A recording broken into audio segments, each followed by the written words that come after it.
Kita mula dengan Ummul Quran Al-Fatihah. A'udzubillahi minasyaitonirrajim. Bismillahirrahmanirrahim.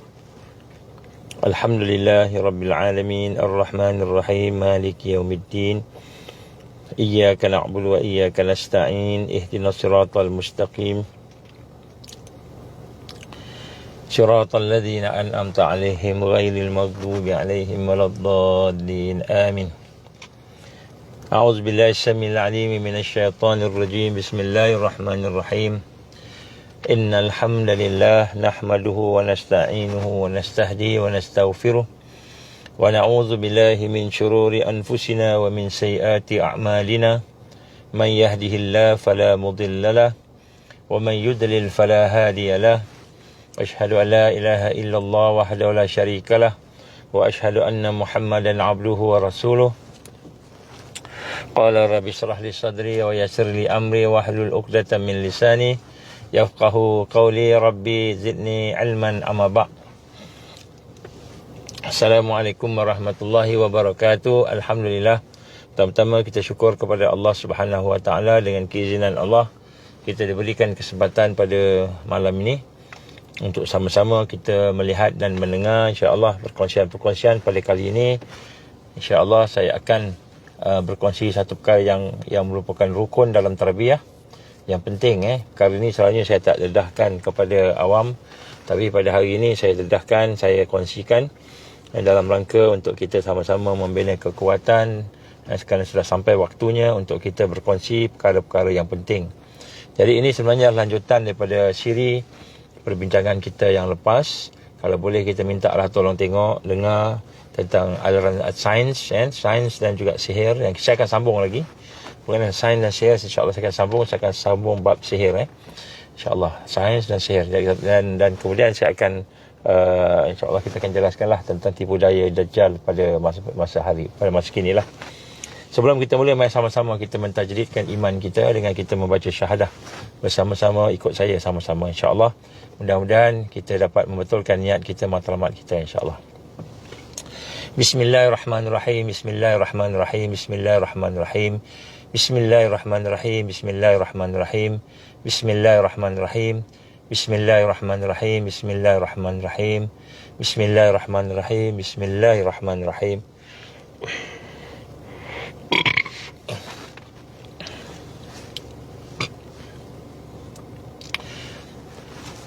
Asyhadu an la ilaha illallah wa asyhadu anna Muhammadar Rasulullah.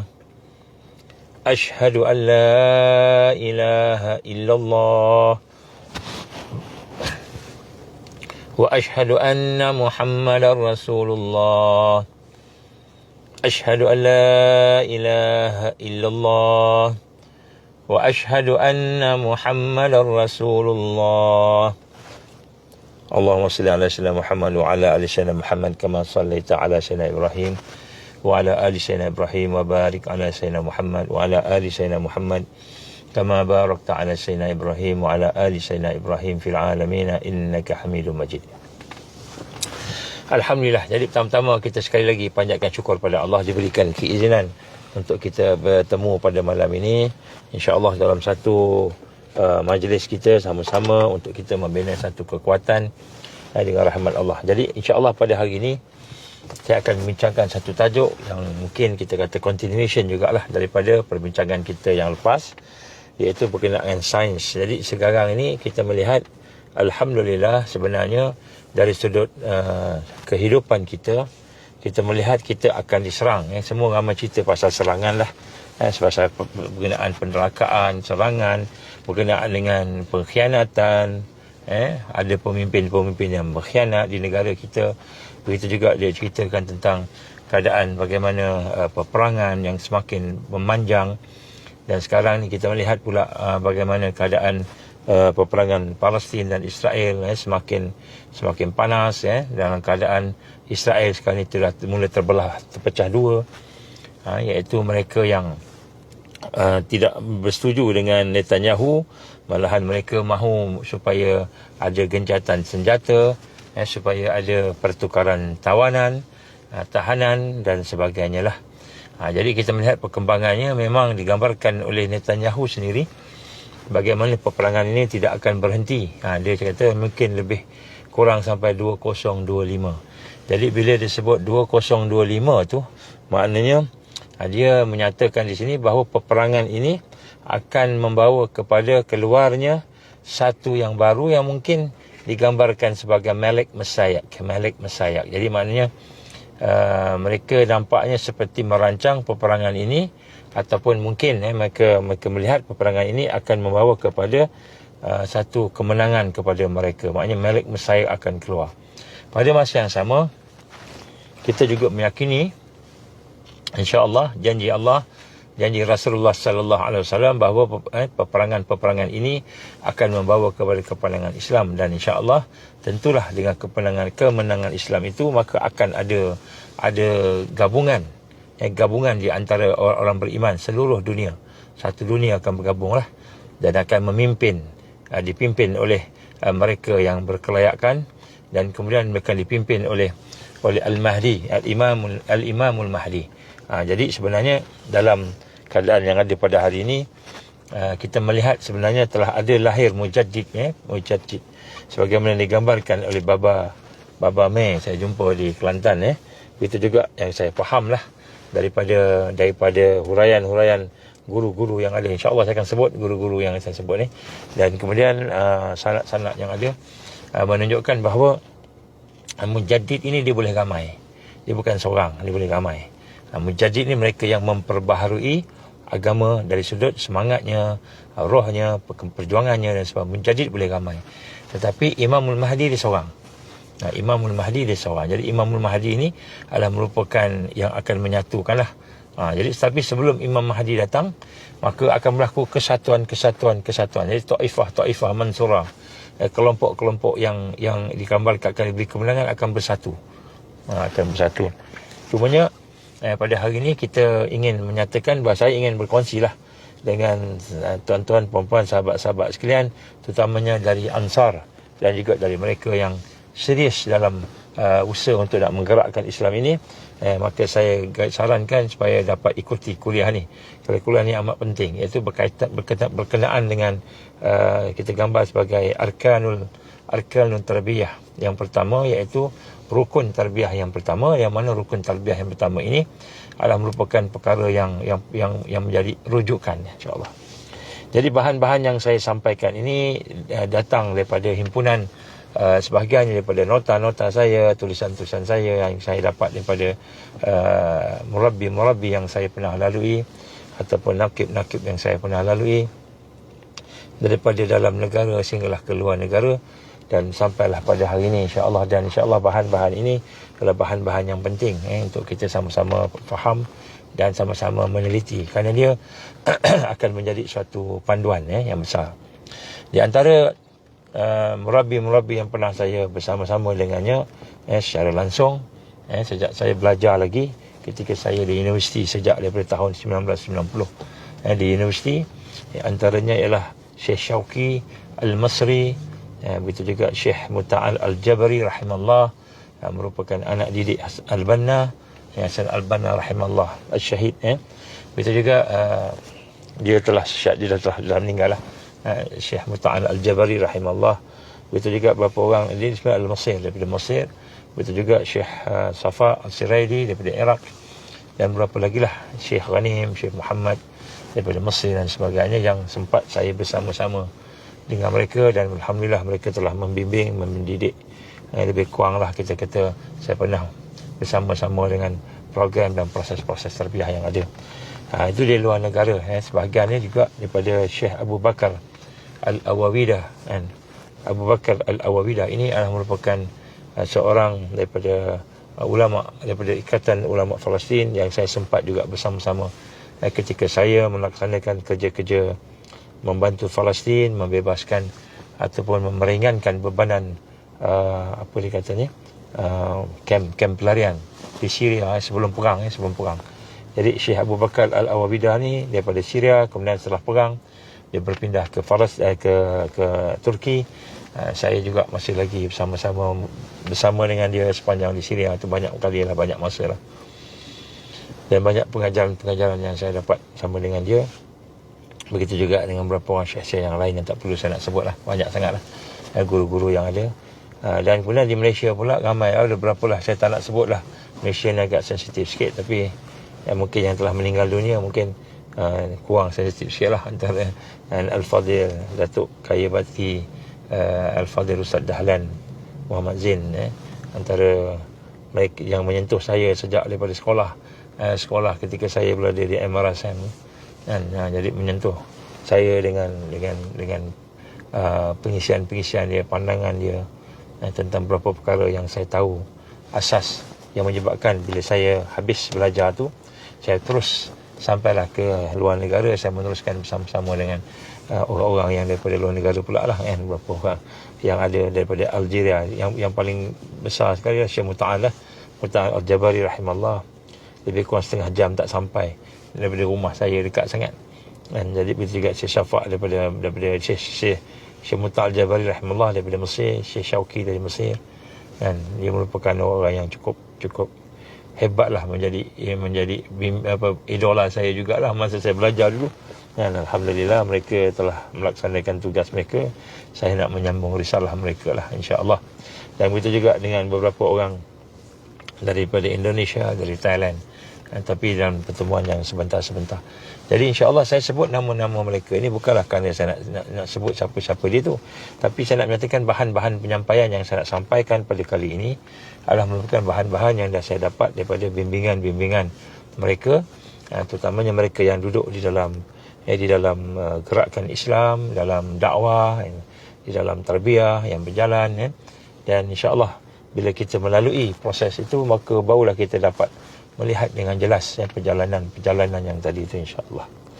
Jadi yang pertama sekali, saya ingin mengingatkan diri saya dan diri semua yang hadir, bahawa Rasul sallallahu alaihi wasallam telah bersabda. Anas radhiyallahu anhu, Rasulullah telah bersabda, qala Rasulullah sallallahu alaihi wasallam, fi kulli qarnin min ummati sabiqun.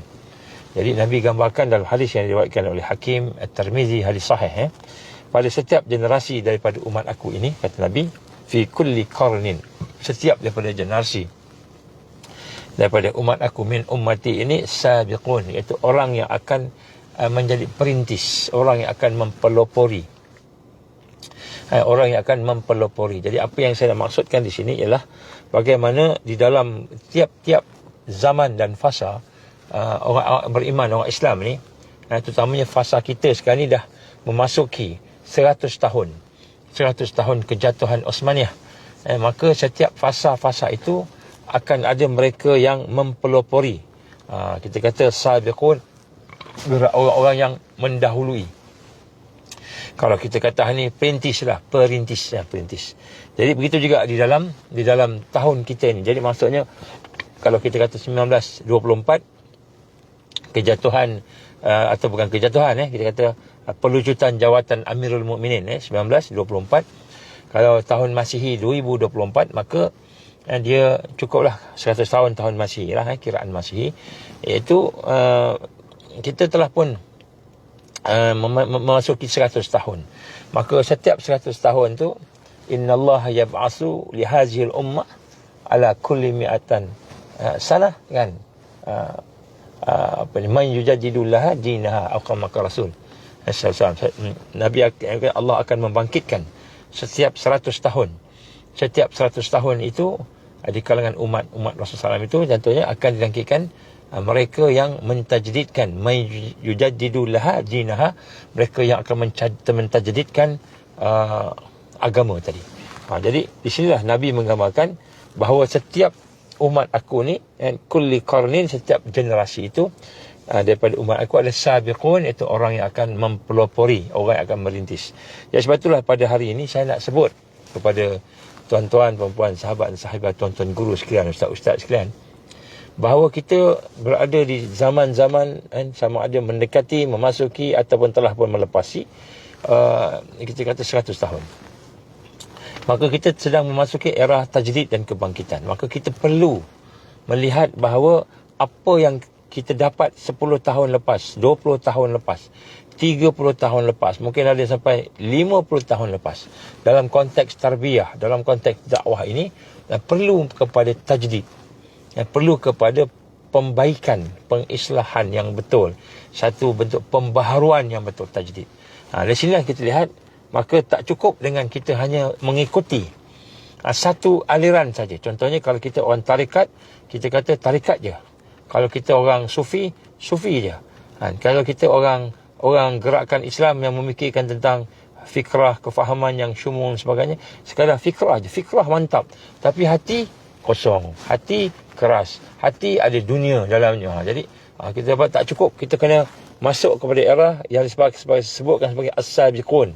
As-sabiqun ni maknanya era iaitu di mana orang yang mempelopori tajdid, melaksanakan tajdid. Jadi sebab tu pada malam ni saya nak sampaikan satu tajuk yang penting, iaitu berkenaan mereka yang mempelopori tajdid ni, dialah merupakan rukun pertama dalam tarbiyah Islam, dalam kebangkitan Islam.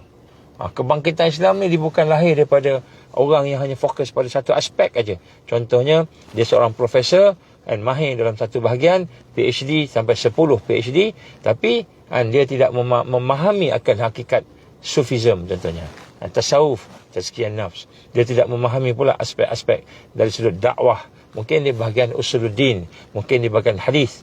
Jadi dia kena memahami semua, barulah akan berlaku tajdid. Dia tidak boleh sekadar kita tahu satu, kita tarikat kita ni tarikat kita yang paling best sebagainya. Jadi insya-Allah. Jadi apabila kita memahami akan hakikat hadis Rasul ini, fi kulli qarnin min ummati sabiqun, setiap daripada generasi aku ini ada orang yang mempelopori. Ini mempelopori yang menjadikan pemimpin, yang mentajdidkan sesuatu, yang membina kekuatan kepada generasi tersebut. Maka Nabi menggambarkan kepada kita, la tazalu ta'ifah min ummati yuqatiluna 'alal haqq zahirina ila yaumil qiyamah. Atau kama Rasul sallallahu alaihi wasallam, ini pun hadis Muslim, akan sentiasa ada daripada kalangan umat aku itu kelompok yang akan yuqatiluna ini maknanya dia berperang, alal haqq, di atas kebenaran, berperang dan dia menjaga kebenaran, zahirin, dia akan menang. Jadi Allah gambarkan dia akan menang. Jadi ini yang kita nak sebut ni pada hari ni. Jangan kita tengok macam kita ni lemah, macam kita lemah, macam kita miskin, macam kita kena zalim aja, kena zalim, kena kepung lah. Yang ini pengkhianat, yang sana pengkhianat. Jadi kita rasa lemah, tak ada apa-apa, rasa tak kuat. Sebenarnya Allah gambarkan ta'ifah yang benar-benar berperang. Yuqatiluna 'alal haqq, yang berperang, maknanya yang bersungguh-sungguh berada di atas jalan kebenaran itu, maka mereka ini akan diberikan kemenangan, zahirin ila yaumil qiyamah, sehinggalah hari kiamat. Kemudian dalam hadis yang lain juga Muslim, la yazalu ahlul gharb zahirin 'alal haqq hatta taqum as-sa'ah. Akan sentiasa ada ahlul gharb. Ahlul gharb ni ada banyaklah definisi ulama-ulama kita. Tapi apa yang digambarkan Ibnu Katsir, Abdullah Ibnu Katsir, dia kata al-gharb ni adalah orang-orang yang sedikit tapi yang kuat. Yang sedikit tapi yang kuat. Jadi Ibnu Katsir kata, dia ada orang kata, banyak al-gharb dia ada kata bangsa Arab, ada kata orang yang orang yang berjuang, orang al-sunnah, macam-macam lah. Tapi saya nak ambil satu oleh Ibnu Katsir rahimahullah, dia kata apa? Itu orang yang mungkin dia tak ramai, sedikit, tapi kelompok yang ada kekuatan. Kelompok yang ada kekuatan yang mana dia boleh bangkit, dia boleh membentuk satu arus yang baru. Ini maknanya ahlul gharb, ahlul gharbin, gharb. Jadi yang mana Allah kata zahirina 'alal haqq, orang yang ada kekuatan ini. Jadi siapa dia? Taifah tadi tu yang ada kekuatan. Bukan Taifah ni kita namakan dalam persatuan saya Taifah Mansurah. Kita register nama atas Taifah Mansurah, maka kitalah Taifah Mansurah. Bukan. Ataupun kita mengaku-ngaku je, sayalah Taifah Mansurah, sayalah firqah najiyah, sayalah orang yang akan ditolong Allah. Ngaku je. Tapi kita tidak ada kekuatan. Tidak ada proses, tidak ada tarbiyah, tidak ada dakwah, tidak ada perjuangan jihad di situ. Kita kata kita lah termasuk kelompok yang terbaik. Saya ni ulama paling ramai. Kumpulan saya ni ulama paling ramai, dia kata. Contohnya, tarikat saya ni tarikat paling awal sekali. tarikat saya ni paling ramai pengikut. Jadi kita kata kan, dari sudut bilangan, dari sudut kuantiti tadi, dari sudut orang ramai bersama kita paling famous. Sedangkan kan, yang dimasukkan dengan orang yang akan zahirina alal haq tadi, kata Rasulullah SAW, ialah ahlul gharb. Ahlul gharb ni secara umumnya didefinisikan oleh Ibn Katsir. Dia kata apa? Ini manusia, golongan, kelompok yang ada kekuatan, yang ada kemampuan untuk melaksanakan kerja-kerja dakwah, tarbiyah, jihad fi sabilillah, melakukan kerja-kerja tajdid.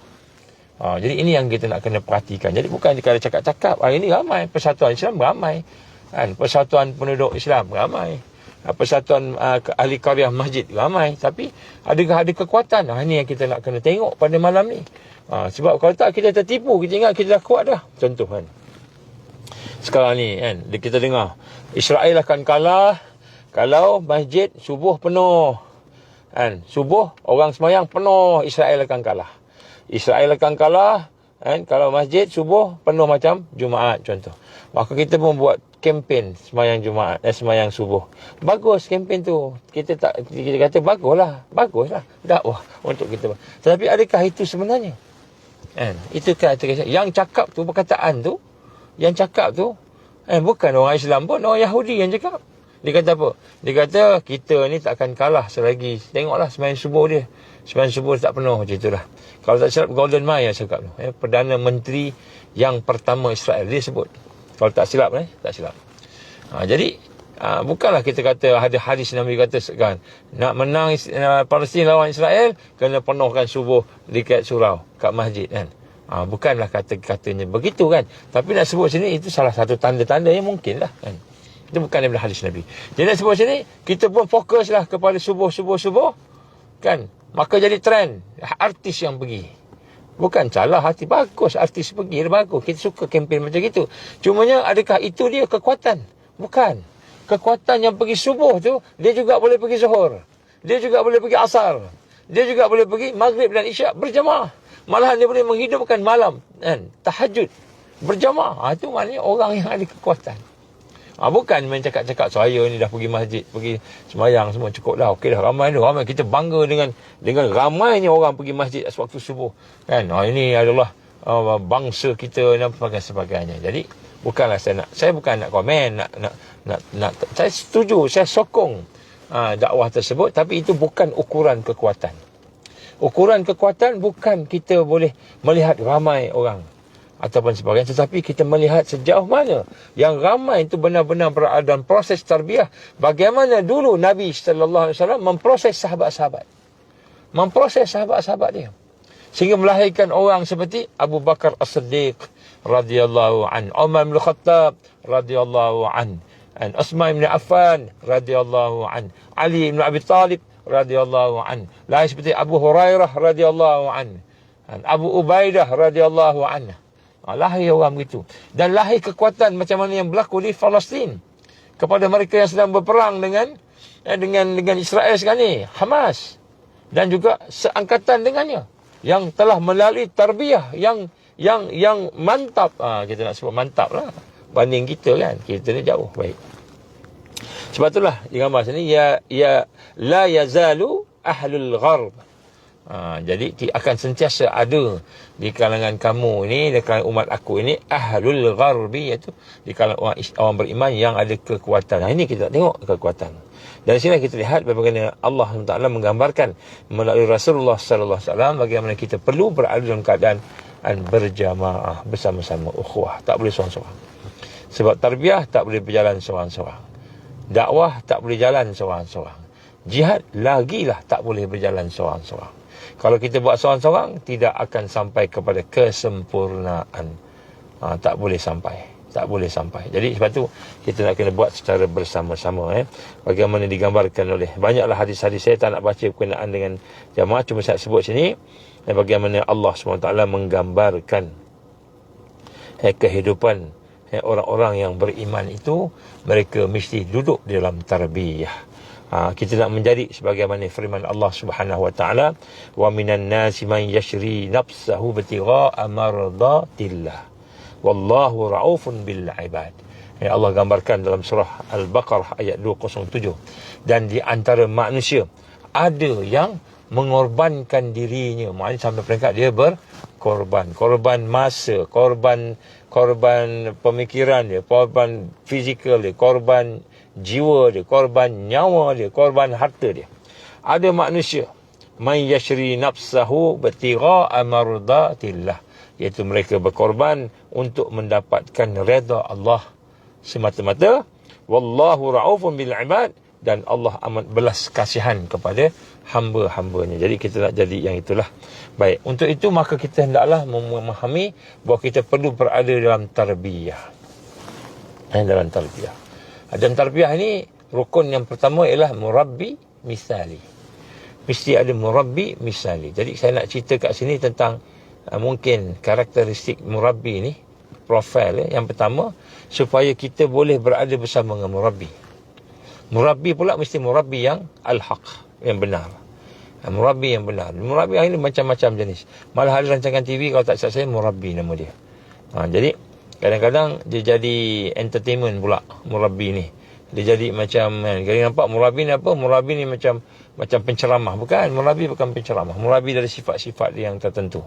Dan ini juga termasuk juga, kalau kita tengok dalam tarbiyah ni, bukan sahaja dia merupakan orang yang mendidik kita, membawa cahaya kepada hidup kita, tapi dia juga orang yang akan membawa kepada kekuatan. Jadi sebab tu murabbi ni ada 4 sifat yang besar. Yang pertama sekali, dia sebagai seorang ayah ataupun ibu, murabbiyah tadi, iaitu dalam bahagian kasih sayang, concern, prihatin. Yang kedua, sebagai seorang mu'alim, seorang yang ada ilmu, yang mengajar, yang ada alim, ada ilmu. Yang ketiga, seorang syekh yang menyentuh hatinya, yang membina kekuatan jiwanya, membina kekuatan kita kata rohnya, membina tazkiyatul nafs dan sebagainya.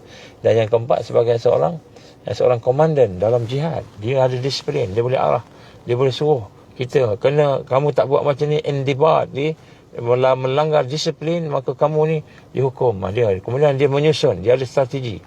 Jadi sebab tu kita nak kena tengok sifat-sifat murabbi ni, dia bukan hanya sekadar sebagai untuk kita nak dapat ilmu aja. Ilmu tu bukan murabbi, itu panggil muallim. Muallim ni maknanya orang yang mengajar, orang yang ada ilmu, lah. Muallim ni orang yang ada ilmu mengajar. Baik, jadi kita akan tengok sikit sebanyak. Yang pertama, supaya kita melihat diri kita. Mudah-mudahan kita boleh menjadi orang yang menjadi sebegitu, mencontohi kita kata sifat-sifat murabbi yang sebenar, yang telah ditulis, yang digariskan oleh ulama-ulama, termasuklah ulama-ulama muhakkikin. Jadi sebab tu saya sebut kat sini, saya sebut kat sini contohnya, ramai di kalangan kita yang terperangkap dengan bai'ah. Contohnya bai'ah ni sampai tak boleh nak jumpa orang lain, tak boleh nak buat orang lain contohnya. Jadi sebenarnya murabbi ni dia ada dia punya karakter sendiri. Kalau tak bai'ah pun terperangkap dengan sesuatu yang menyebabkan kita ni terhalang. Sedangkan Islam tu terlalu luas. Dalam keadaan hari ini, ramai sebenarnya yang tidak mempunyai sifat-sifat sebagai seorang murabbi yang hakiki. Kalau istilah orang tasawuf, kadang-kadang disebut sebagai mursyid. Mursyid ni pula kadang-kadang namanya orang tu dipanggil sebagai mursyid, tapi dia tidak punya karakteristik sebagai mursyid. Mursyid ni pula disebut mursyid yang kamil, mursyid yang sempurna, dan juga mursyid yang biasa. Jadi kita tengok sini ada macam-macam lah istilah. Jadi apa pun istilah yang digunakan tu tak apa, tapi kita nak kena pastikan sifat-sifatnya. Jadi ini adalah hasil daripada apa yang saya sebut nama-nama tadi, para alim yang saya sempat bersama dengan mereka. Alhamdulillah mereka semua telah melalui tarbiyah. Kerana orang yang telah melalui tarbiyah yang boleh memberi tarbiyah. Tarbiyah ni bukan belajar pergi ke universiti, itu bukan tarbiyah yang sebenar, yang hakiki. Itu tarbiyah sekular. Sebab apa? Kita belajar tentang Islam, kita tak belajar tentang sains. Fokus kat Islam, hafal Quran, tapi basic sains pun tak tahu. Pakar tentang hadis, tapi pengurusan tak tahu. Bab manajemen tak tahu langsung. Pakar tentang syariah, tetapi bab ekonomi dia tak tahu. Akhirnya dia boleh timur riba. Kenapa timur riba? Sebab riba tu dia boleh ambil. Dia boleh ambil riba. Dia takkan nak tolak pula. Kalau dia tolak, maknanya dia berdosa. dia pun kata, nak kena terima. Kenapa? Dia ada hujah-hujah. Dia buat hujah-hujah sesuai dengan dia. Jadi, dia belajar syariah, dia tak belajar ekonomi. Dia tak faham hakikat ekonomi. Dia tak faham hakikat sistem yang ada hari ini. Sistem yang disebut sebagai sistem liberal kapitalis kalau kat Malaysia. Sistem kapitalis, sosialis, sistem-sistem yang ada pada hari ini kan, dia tak faham. Dia cuma belajar tentang syariah je, hukum-hukum, kawaid fiqhiyah, usul fiqh. Dia belajar-belajar benda tu. Tapi realitinya, realiti zaman Nabi dulu. Zaman sultan-sultan dahulu kan. Jadi bukan realiti sekarang. Yang mana Mulkan Jabariyah tak faham. Jadi dia tak faham sains. DNA itu apa DNA? Dia tak faham DNA itu. Dia tak faham mRNA. Nanoteknologi dia tak faham. Jadi ustaz-ustaz kita nak bagi fatwa, macam mana dia tak faham? Jadi dia kena sebab tu kita kata sekular. Kenapa kita faham Islam, tak faham sains? Faham sains pula tak faham Islam. Faham sains, faham DNA lah, biologi lah, microbiologi lah, kan? Tentang chemical lah, tentang nuklear, tentang fizik dan sebagainya. Tapi agama pula, kan? Benda yang basic dalam fardu ain pula dia tak tahu.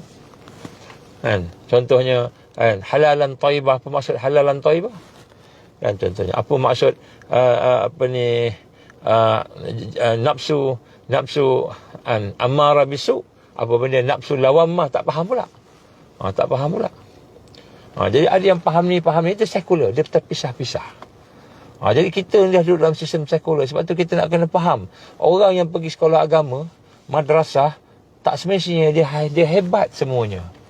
Sebab dah sekular. Belajar Islam tapi tak belajar sains, tak tahu matematik, tak pandai. Dia boleh tipu kita macam tu je. Dia boleh tipu kita macam tu. Dia ambil duit kertas. Saya tengah cari duit kertas, tak ada. Dia ambil duit kertas, kan, ini duit. Dia ambil, dia guna. Inilah bagus ni lah. Dia pakai legal tender. Satu yang boleh digunakan. Sedangkan itu fiat money. Fiat money pun tak tahu, tak faham fiat money. Yang dia tahu boleh guna je. Dia boleh beli goreng pisang. Pisang goreng. Dia kata halal lah beli pisang goreng ni, duit lah. Padahal tak tahu yang riba itu riba, tak tahu tu riba contohnya. Yang tahu pula itu tak tahu, yang tahu pula ekonomi tak tahu pula bahagian syariah, bahagian usul fiqh, bahagian tak. Jadi pendidikan yang kita terima ni sekular, terpisah-pisah. Hak dunia pula, akhirat tak faham pula. Jadi janganlah kita sombong dengan kita kata murid-murid kita, aku saja yang paling pandai, kamu boleh dapat daripada aku saja. Tak boleh dah, tak terima. Kemudian bahagian tarikat pula, tarikat rasa tarikat dia yang terbaik. Semua orang panggil tarikat dia terbaik. Jadi akhirnya kita berpecah-pecah sebab tarikat berbeza-beza. Kita tak faham di antara maksud din dengan maksud syariah. Din apa? Apa maksud din? Hakikat din. Kalau translate agama kan, apa hakikat din? Apa maksud syariah? Ini ada pula orang yang tak faham yang ni. Akhirnya semua salah belaka. Semua salah belaka. Kenapa? Bid'ah. Ini bid'ah. Ini bid'ah. Ini bid'ah. Ini bid'ah. Yang ni sesat. Dia tak faham syariah. Dia tak faham din. Din ni satu yang sistem. Syariah ni pula hukum-hukum, hakam. Dalam syariah tu pula ada pandangan-pandangan, berbeza pandangan. Mazhab, beza mazhab contohnya dalam syariah. Jadi kalau dia tak sama pandangan dengan mazhab Syafi'i, tak semestinya dia salah. Mungkin dia mazhab Hanafi dan Hambali. Tapi bila kita nak paksa orang ikut pandangan kita je, kita betul hak lain semua bid'ah belaka, sampai dikutuk Imam Syafi'i. Siapa Imam Syafi'i ni? Sampai macam tu. Kan? Jadi maknanya dia tak faham lah hakikat din dan syariah. Tak faham. Yang dia faham hadis saja. Itu pun hadis dia faham literal meaning ya. Dah dapat PhD dah. Jadi sebab tu kita jangan sombong. Jangan kita sombong dengan ilmu yang ada pada kita. Kita kena rendahkan diri kita kepada Al-Quran, hadis dan sesama ulama-ulama, orang alim-alim yang ramai. Cumanya pada hari ini saya nak cerita berkenaan dengan dari sudut murabbi tadi. Antara sifat-sifat penting seorang murabbi, ini saya gabungkan nota-nota ataupun kefahaman pembacaan saya yang telah dah lama lah, sejak lebih daripada 30 tahun, lebih 40 tahun dah kan. Yang pertama sekali ialah insya-Allah murabbi itu mestilah kita mula daripada muallim dulu. Sifat dia sebagai muallim. Jadi kita nak tengok seseorang ini Murabbi ni dia seorang yang muallim ni, seorang yang ada ilmu, memiliki ilmu. Jadi murabbi ni mesti ada ilmu. Tak boleh dia dapat daripada mimpi, tak boleh. Tak kira. Daripada mimpi tak kira. Dia mesti ilmu. Ilmu yang betul. Ilmu yang benar. Bukan daripada benda yang magic-magic. Bukan. Dia mesti belajar. Mesti ada ilmu yang asas. Mungkin juga ilmu tu ilmu min ladunna ilmah. Ilmu laduni. Maksudnya Allah ajar. Boleh. Tapi dia mesti ada ilmu syarak. Kena belajar juga basic. Kena belajar juga benda-benda basic. Benda yang bukan daripada alam yang lain. Daripada alam ini nyata ni. Sebab ini yang ditunjukkan oleh Rasulullah sallallahu alaihi wasallam. Jadi muallim itu, seorang murabbi itu mesti ada ilmu. Ilmu itu ialah ilmu yang mengikut sunnah. Sunnah ni maknanya mesti dia belajar. Mesti dia belajar daripada guru-guru. Mesti ada guru. Tak boleh dia pandai-pandai dia saja. Kan ada orang yang dia berikan keistimewaan oleh Allah Subhanahu taala pun kena ada guru juga. Mesti ada guru. Kan sedangkan Rasulullah sallallahu alaihi wasallam sendiri pun ada guru. Siapa guru Nabi sallallahu alaihi wasallam? Jibril alaihi salam. Jibril alaihi salam. Itu guru dia, kan? Murabbi dia yang menjadi pembimbing dia, itu khas untuk Nabi, khas untuk Rasulullah sallallahu alaihi wasallam. Jadi yang pertama mesti ada ilmu. Muallim ni mesti, orang muallim ni maknanya mesti ada ilmu, dia belajar. Kalau tak belajar banyak pun belajar sikit. Mesti ada ilmu basic. Bab wajib, hukum, bab hukum sikit-sikit. Basic lah muallim tadi. Dan ilmu yang dikuasainya itu adalah merupakan ilmu yang lahir juga daripada proses tarbiyah Islamiyah. Tarbiyah Islamiyah, proses yang mendidik, bukannya sekadar ilmu akademik saja. Contohnya dia belajar daripada universiti, tapi dia tak belajar tentang, kita sebut tadi kan, belajar di universiti ini dia sekular. Banyak yang sekular lah. Banyak yang sekular, ada juga yang tak sekular, tapi majoriti sekular. Jadi bila sekular ni dia bercampur-campur lah dengan ilmu yang batil, ilmu yang tidak mentauhidkan Allah. Sebab tu dia boleh jadi ustaz, dia boleh jadi mufti, dia boleh jadi qadi, dia boleh terima maksiat, boleh terima, malahan dia kata tak apa salahnya, macam tu. Jangan titu. Jadi maknanya dia mesti ada ilmu yang lahir daripada tarbiyah juga. Tarbiyah daripada guru-guru lah. Daripada guru-guru. Jadi guru-guru ni mesti guru tu pula dia ada guru juga, macam itu. Kalau zaman dulu ada talaqi. Jadi guru-guru ni pula mesti ada basic syariah. Basic lah syariah ni. Ilmu syariah paling kurang mazhab tu dia kena tahu lah. Contohnya kan.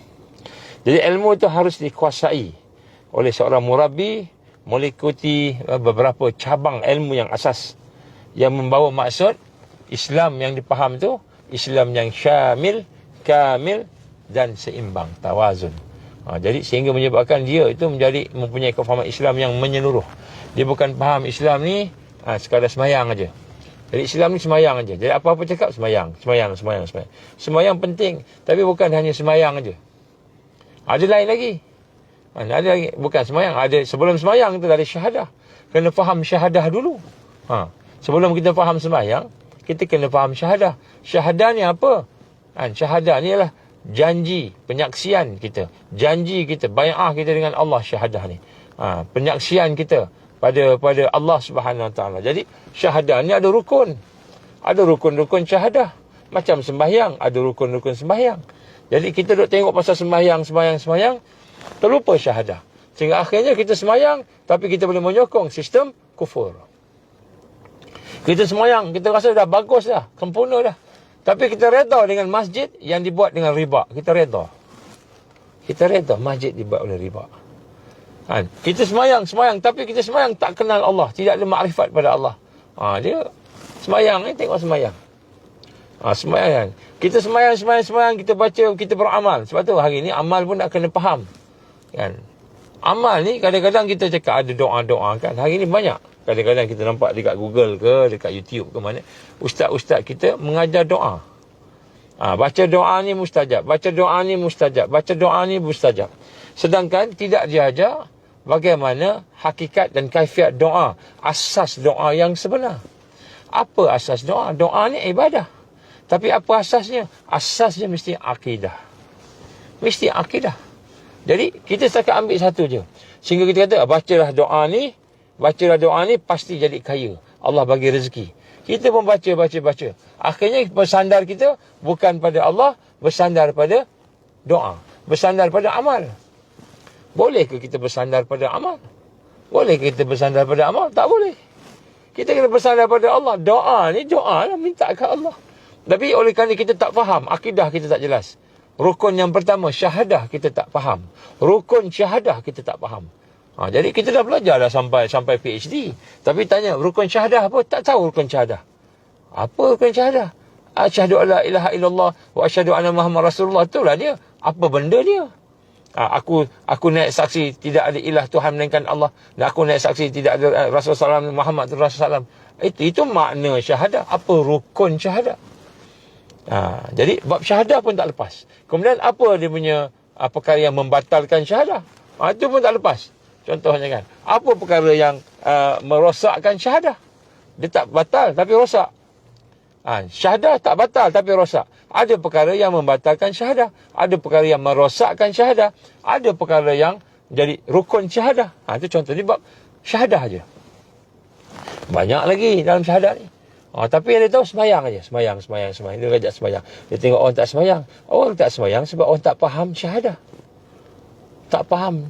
Kenapa tak faham syahadah? Sebab imannya lemah, tak ada ilmu. Malahan mereka ni dalam keadaan yang hanya mengikuti nafsu. Jadi semayang pun ikut nafsu. Contohnya. Jadi ilmu ni dia kena ilmu yang memahami Islam secara syamil, secara menyeluruh, secara kamil yang sempurna. Malahan tawazun, bersifat seimbang. Dia mesti ada salafiyah. Contohnya ada salafiyah. Salafiyah ni bukanlah maknanya Wahabi tu. Dia mengaku dia salafi. Maksud salafiyah ni ialah orang yang nak kembalikan dirinya mengikut sumber yang sahih, sumber yang benar daripada Muhammad sallallahu alaihi wasallam dan daripada para sahabatnya dan sampai ulama-ulama yang mengikutnya. Pengikut-pengikutnya tadi, tabi'in, tabi'in dan sebagainya sampai ke guru-guru kita. Jadi main salafi ni yang nak kembali kepada salafus salih, golongan salafus salih 300 tahun yang awal contohnya. Bukanlah golongan salafi ni membida'ahkan orang tu salafi, bukan. Membida'ahkan orang tu tak panggil salafi, dia panggil lain. Situ. Tapi dia mengaku salafi, olok-oloknya. Tapi dia tak faham sampai peringkat dia mengecam ataupun merendahkan ulama-ulama mazhab. Sampai dia kata Rasulullah SAW ikut mazhab mana? Kamu ikut mazhab Syafi'i, Rasulullah ikut mazhab mana? Dia boleh main-mainkan pula. Sedangkan mazhab tu ada hikmah dia, ada metodologi dia dan sebagainya. Jadi kita lihat hari ini, satu pertama contohnya salafi. Sumber daripada salafus salih. Bukan maknanya kita membida'ahkan orang, tapi salafus salih sumber mesti sahih. Kemudian mesti bersifat sufi. Sufi ni contohnya dalam mesti membersihkan hati kita. Sufi ni tasawuf, mesti ada sifat-sifat sufi. Tasawuf membersihkan diri kita, tapi tasawuf bukan tasawuf yang sesat dan menyesatkan. Contohnya tasawuf yang tidak diikat dengan salafiyah tadi. Mesti ada tasawuf yang ada salafiyah. Contohnya ada asasnya, ada akar ni, ada dia punya apa dia panggil tadi sebagai ikatan dia, sanad dia. Gitu. Kemudian sufi, ada orang dia kata dia salafi tapi dia tak tengok pembacaan jiwa, tak kisah. Nak cakap melepas cakap dia, bukan dikira perkataan dia tu. Namanya PhD, cakap lepas saja. Lepas cakap. Tak ada langsung adab dan akhlak. Sebab sufi ni dia pentingkan akhlak, adab. Contohnya. Kemudian tarikat, mesti ada tarikat, tarik. Mesti jalan macam mana? Tarikat juga, tarikat yang tak boleh lari daripada salafi juga. Tarikat yang mesti tarikat ni yang tidak ada dalamnya khurafat. Dapat daripada mimpi. Saya mimpi sekian-sekian nak kena amal. Dapat daripada mimpi. Sedangkan tengok-tengok bukan daripada Quran pun, daripada sunnah, lari contohnya. Jadi ini antara benda tarikat. Jadi ada salafiyah, ada sufiyah ataupun sufism, ada tariqah contohnya. Kemudian ada juga dalam bentuk Islam, dalam bentuk kita kata masyarakat, Islam dalam bentuk ekonomi, Islam ni kan menyeluruh. Baik. Jadi memiliki ilmu yang contoh seperti yang pertama sekali, ilmu yang mesti ada kepada seorang murabbi. Kita nak jadi murabbi ni lah, sama-sama kita pelan-pelan lah kita kena murabbi juga kan. Ilmu syarak. Yang pertama ilmu syarak. Jadi salah satu daripada tujuan tarbiyah ini ialah melahirkan orang yang boleh beribadah kepada Allah Subhanahu Wa Taala dengan benar. Jadi sebab itulah mesti ada ilmu syarak. Ilmu syarak ni, ilmu syar'i, ilmu syariat. Mesti ada ilmu syariat. Jadi seorang sufi itu mesti ada ilmu syariat, yang mana dengan ilmu syariat itu dia akan memimpin mutarabbi dia, anak didik dia. Orang yang dididik itu dia akan dipimpin kepada satu ibadah yang benar. Itu. Mesti ada. Tak semestilah dia pakar dalam bidang syariah, PhD dalam syariah, tak semesti. Tapi cukuplah ilmu syarak yang dimiliki oleh seorang murabbi itu, mampu dia membaca. Boleh baca, dia ada belajarlah tentang asas-asas fardu ain. Dia boleh membahas. Dia boleh membahaslah hukum-hukum tadi sedikit sebanyak. Dan boleh mempersiapkan mauduk syarak. Perkara yang sangkut paut dengan syarak, dia boleh faham hukum-hukumnya. Dia boleh faham dari sudut kawaid fiqhiyah contohnya. Kaedah-kaedah fiqhiyah. Serta memiliki ilmu asas yang membolehkan dia untuk mengembangkan potensi syaraknya dengan semangat untuk belajar. Jadi sebab tu dia kena faham. Jadi yang pertama, ilmu syarak ni adalah ilmu yang mesti, syarak ni termasuk kepada 4 kategori. Yang pertama sekali lah ilmu syariat. Yang kita kata fardu ain hari ni, yang kita belajar ibadah dan sebagainya. Dan sembahyang, puasa dan sebagainya lah. Ilmu syariat yang memandu kita. Yang ada mazhab-mazhab tu syariat. Yang kedua contohnya ilmu tarikat. Dia mesti faham juga macam mana nak berjalan menuju kepada Allah, memproses diri dia menjadi seorang yang soleh. Di tarikat ni sebut tarbiyah. Macam mana nak tarbiyah diri dia, nak islah diri dia. Dari sudut akidahnya, dari sudut hatinya, dari sudut fizikalnya dan sebagainya. Saya ni sebenarnya dekat parking lot ada ramai orang ikut datang belakang kiri kanan, berhenti semua. Jadi kadang-kadang terganggu sikit. Jadi lepas tu ilmu syariat. Yang pertama, syariat dia asas lah. Kalau setengah-setengah negeri dah ada ilmu syariat basic-basic kalau diikut betul-betul. Contohnya Johor dia ada sekolah agamanya, contohnya. Kadang ada kafahnya, ada fardu ainnya dan sebagainya. Kemudian juga ilmu tarikat tarbiyah, proses. Tarikat ni mesti ada murabbi, mesti ada guru dia lah, mesti ada guru. Tarikat dia mesti ada tarikat. Tarikat ni pula ada banyak. Naqsabandiyah, tarikat Ahmadiyah, Al-Qadiriyah, Syaziliyah, Syatariyah dan sebagainya. Banyaklah tarikat-tarikat ni. Tarikat pun tarikat yang muktabar. Tarikat yang muktabar. Bukan tarikat-tarikat yang tidak ada asas. Jadi kena tarikat tu muktabar. Jadi maknanya tarikat ni kena ada juga. Jadi orang-orang harakah ni, orang-orang gerakan Islam ni banyaknya dia tak ada pengisian tarikat contohnya. Jadi banyak yang ilmu je. Kemudian dia mesti ada dari sudut hakikat. Untuk dari sudut hakikat pula, bagaimana dari sudut hakikat? Contohnya, bagaimana dia nak membersihkan hati dia sehingga kan dia memahami akan makna-makna yang tersirat. Itu hakikat yang tersirat. Dia kena faham juga. Kena faham tentang hakikat. Contohnya hakikat solat macam mana. Hakikat solat ni apa? Hakikat puasa apa contohnya. Jadi dia faham. Hakikat mengenal Allah kan. Dan yang kemudian ilmu nak makrifat. Makrifat ni tujuannya akhirnya untuk nak mentauhidkan Allah. Tujuan makrifat kita kenal Allah ni menuju kepada muwahidin, orang yang mentauhidkan Allah Subhanahu Wa Taala. Jadi dalam hal ini, dalam 4 perkara ni contohnya, maka kita kena seimbang. Jadi contoh seimbang ni saya nak ceritakan sini sebagai realiti kan, untuk kita memahami akan hakikat kita nak mendidik orang atau kita nak mengikuti seorang murabbi. Yang pertama tentang tarikat, contoh tadi. Syariat kita fahamlah. Syariat ni maknanya dia ada siasah syari'iyah. Siasah ni maknanya tentang pengurusan, kepimpinan dan sebagainya. Ilmu tentang kawaid fiqhiyah, kaedah-kaedah fiqh, usul fiqh dan sebagainya. Syariat tu yang kita belajar banyak syariat lah. Baik. Kemudian tarikat. Tarikat ni pula dah mula dikacau. Tarikat ni pula kita kena faham. Sehebat-hebat tarikat kita ni, kita kata kita ni tarikat kita paling baik. Bismillahirrahmanirrahim. Minta izin saya sebentar. Bismillah. Bismillah.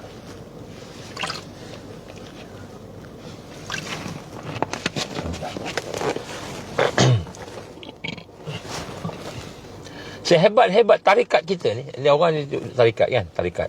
Sehebat-hebat tarikat kita ni, jangan sampai melanggar syariat. Apa maksud melanggar syariat? Contoh, menghalang pula kita nak bekerjasama, nak bersama dengan orang lain, ataupun nak melaksanakan siasah-siasah lain contohnya, ataupun menghalang kita nak membina kekuatan ummah. Kita larang pula anak murid kita, anak buah kita untuk mendapatkan ilmu daripada orang-orang yang alim, yang bukan daripada tarikat kita, yang ada ilmu yang lebih baik bahagian yang lain. Jadi bahagian tarikat tu kita pandai lah, kita bagus lah. Tapi kita halang pula orang nak berjumpa dengan seorang guru ni yang bahagian, contohnya dia pakar bahagian harakiyah, bahagian gerakan Islam. Dia halang pula, tak bagi pula kan. Tak bagi pula.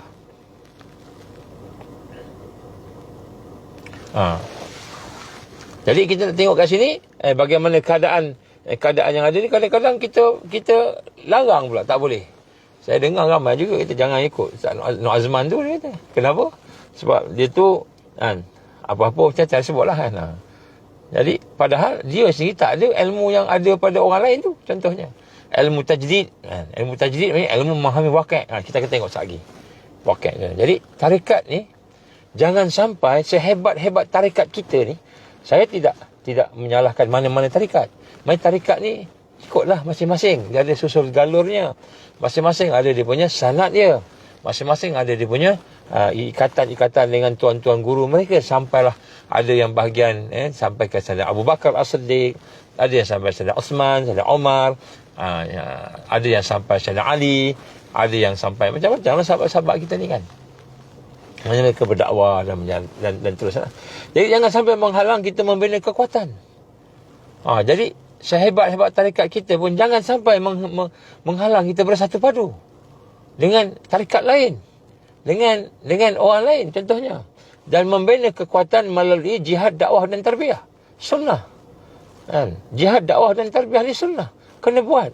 Jangan kita kata kita ni nak kena bersihkan diri saja, tapi lepas tu bahagian nak bina sistem sebagainya kita larang, tak boleh. Jadi maknanya kita bina hati kita bersih, zikir kita dekat dengan Allah, tapi makan riba tak apa, contohnya macam itu. Kita redha dengan riba pula, tu dah tak boleh lah.